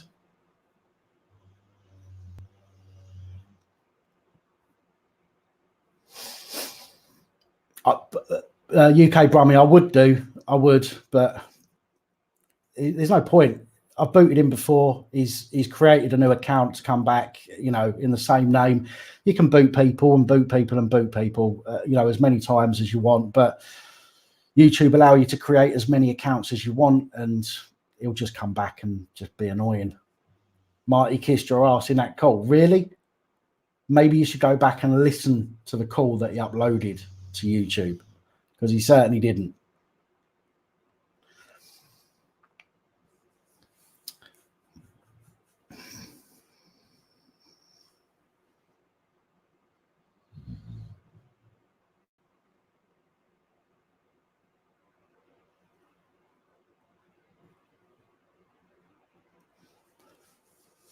Madness. I mean, it's easy, isn't it, when you hide behind a faceless profile? It's easy to be, abusive and pretend you're hard and all the rest of it. But why don't you put your face up? Why don't you make a video so we can see you? You've got a mobile device. You've got a YouTube account. Pretty sure you can do a little live stream or a little video and upload it. So why don't you do that instead of hiding?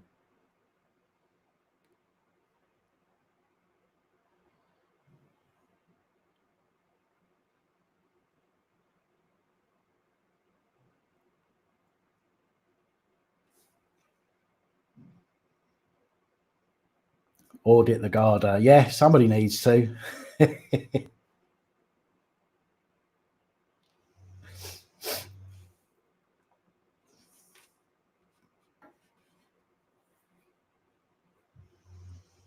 No, Dan, you're not a newsreader or a journalist. You're a nobody.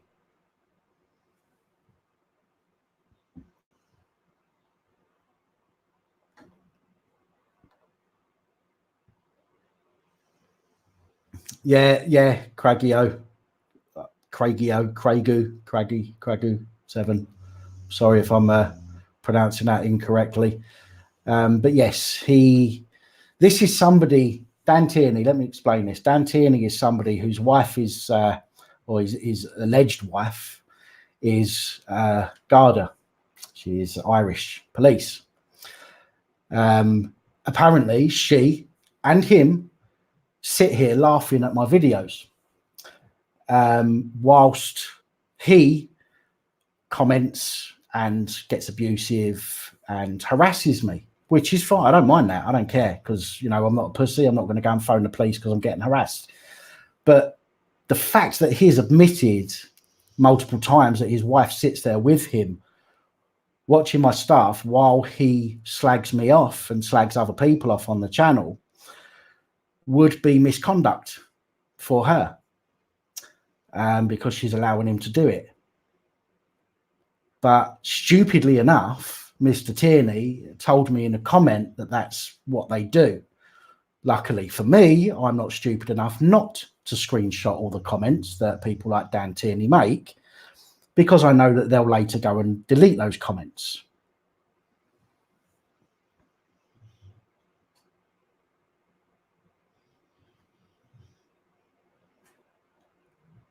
Babushka, they've just had a child as well, apparently. Apparently, they've literally just had a child, which must only be weeks old at the moment, maybe a month old or so. But yet, here he is on here, trying to be clever, making himself look a fool, while his baby is doing what? I don't know. But maybe somebody who has a baby should be spending their time with that baby, because, you know, relationships break down and, you know, things happen. Who knows, Mr. Tierney? Maybe she'll run off with your baby with the sergeant or one of her colleagues.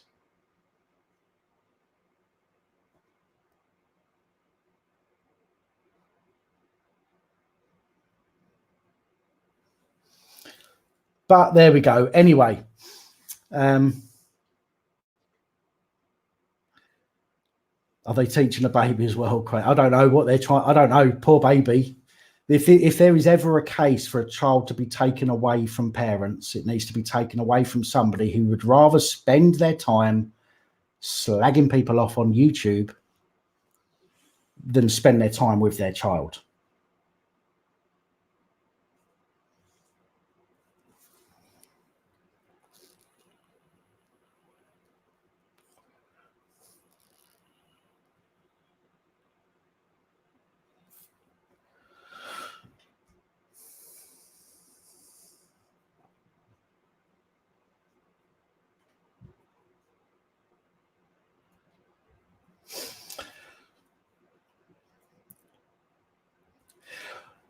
Well, guys, I said 20 minutes ago that I was wrapping it up, and I've just carried on. This is what happens with my live streams. I could literally be on here all day long, you know, just talking about anything and everything, because it's nice to interact with all of you lovely people, apart from one or two. But there we go. I am. Oh, hang on. What's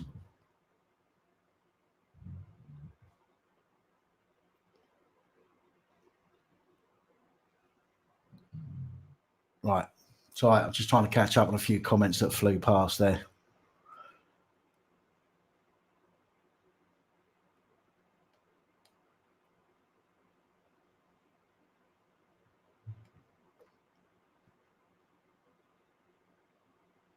Right, yeah, guys, that is it now for me. I am going to leave it there, guys. I appreciate those of you who have stuck around. You know, I know the initial point of this video was obviously just to discuss what was going on in London there. But as normal, we go off on little, you know, down the rabbit hole and end up talking about all sorts of stuff. Thank you all again for joining me. I appreciate every single one of you. Whether you agree with me or not, you all help with the channel. You all help me keep going. Yeah, I'm going to leave it there. So good night, because it's now 7:45 at night. But good night. I hope you've all had a good weekend. Tomorrow I'm going to be at, I'm going to attempt to get to Liverpool Crown Court to see what's happening with the 3 Merseyside police constables who are in court for perverting the course of justice and assault. I will be back at some point tomorrow. There may not be a PAP reports tomorrow. If there isn't, it will continue from Tuesday onwards.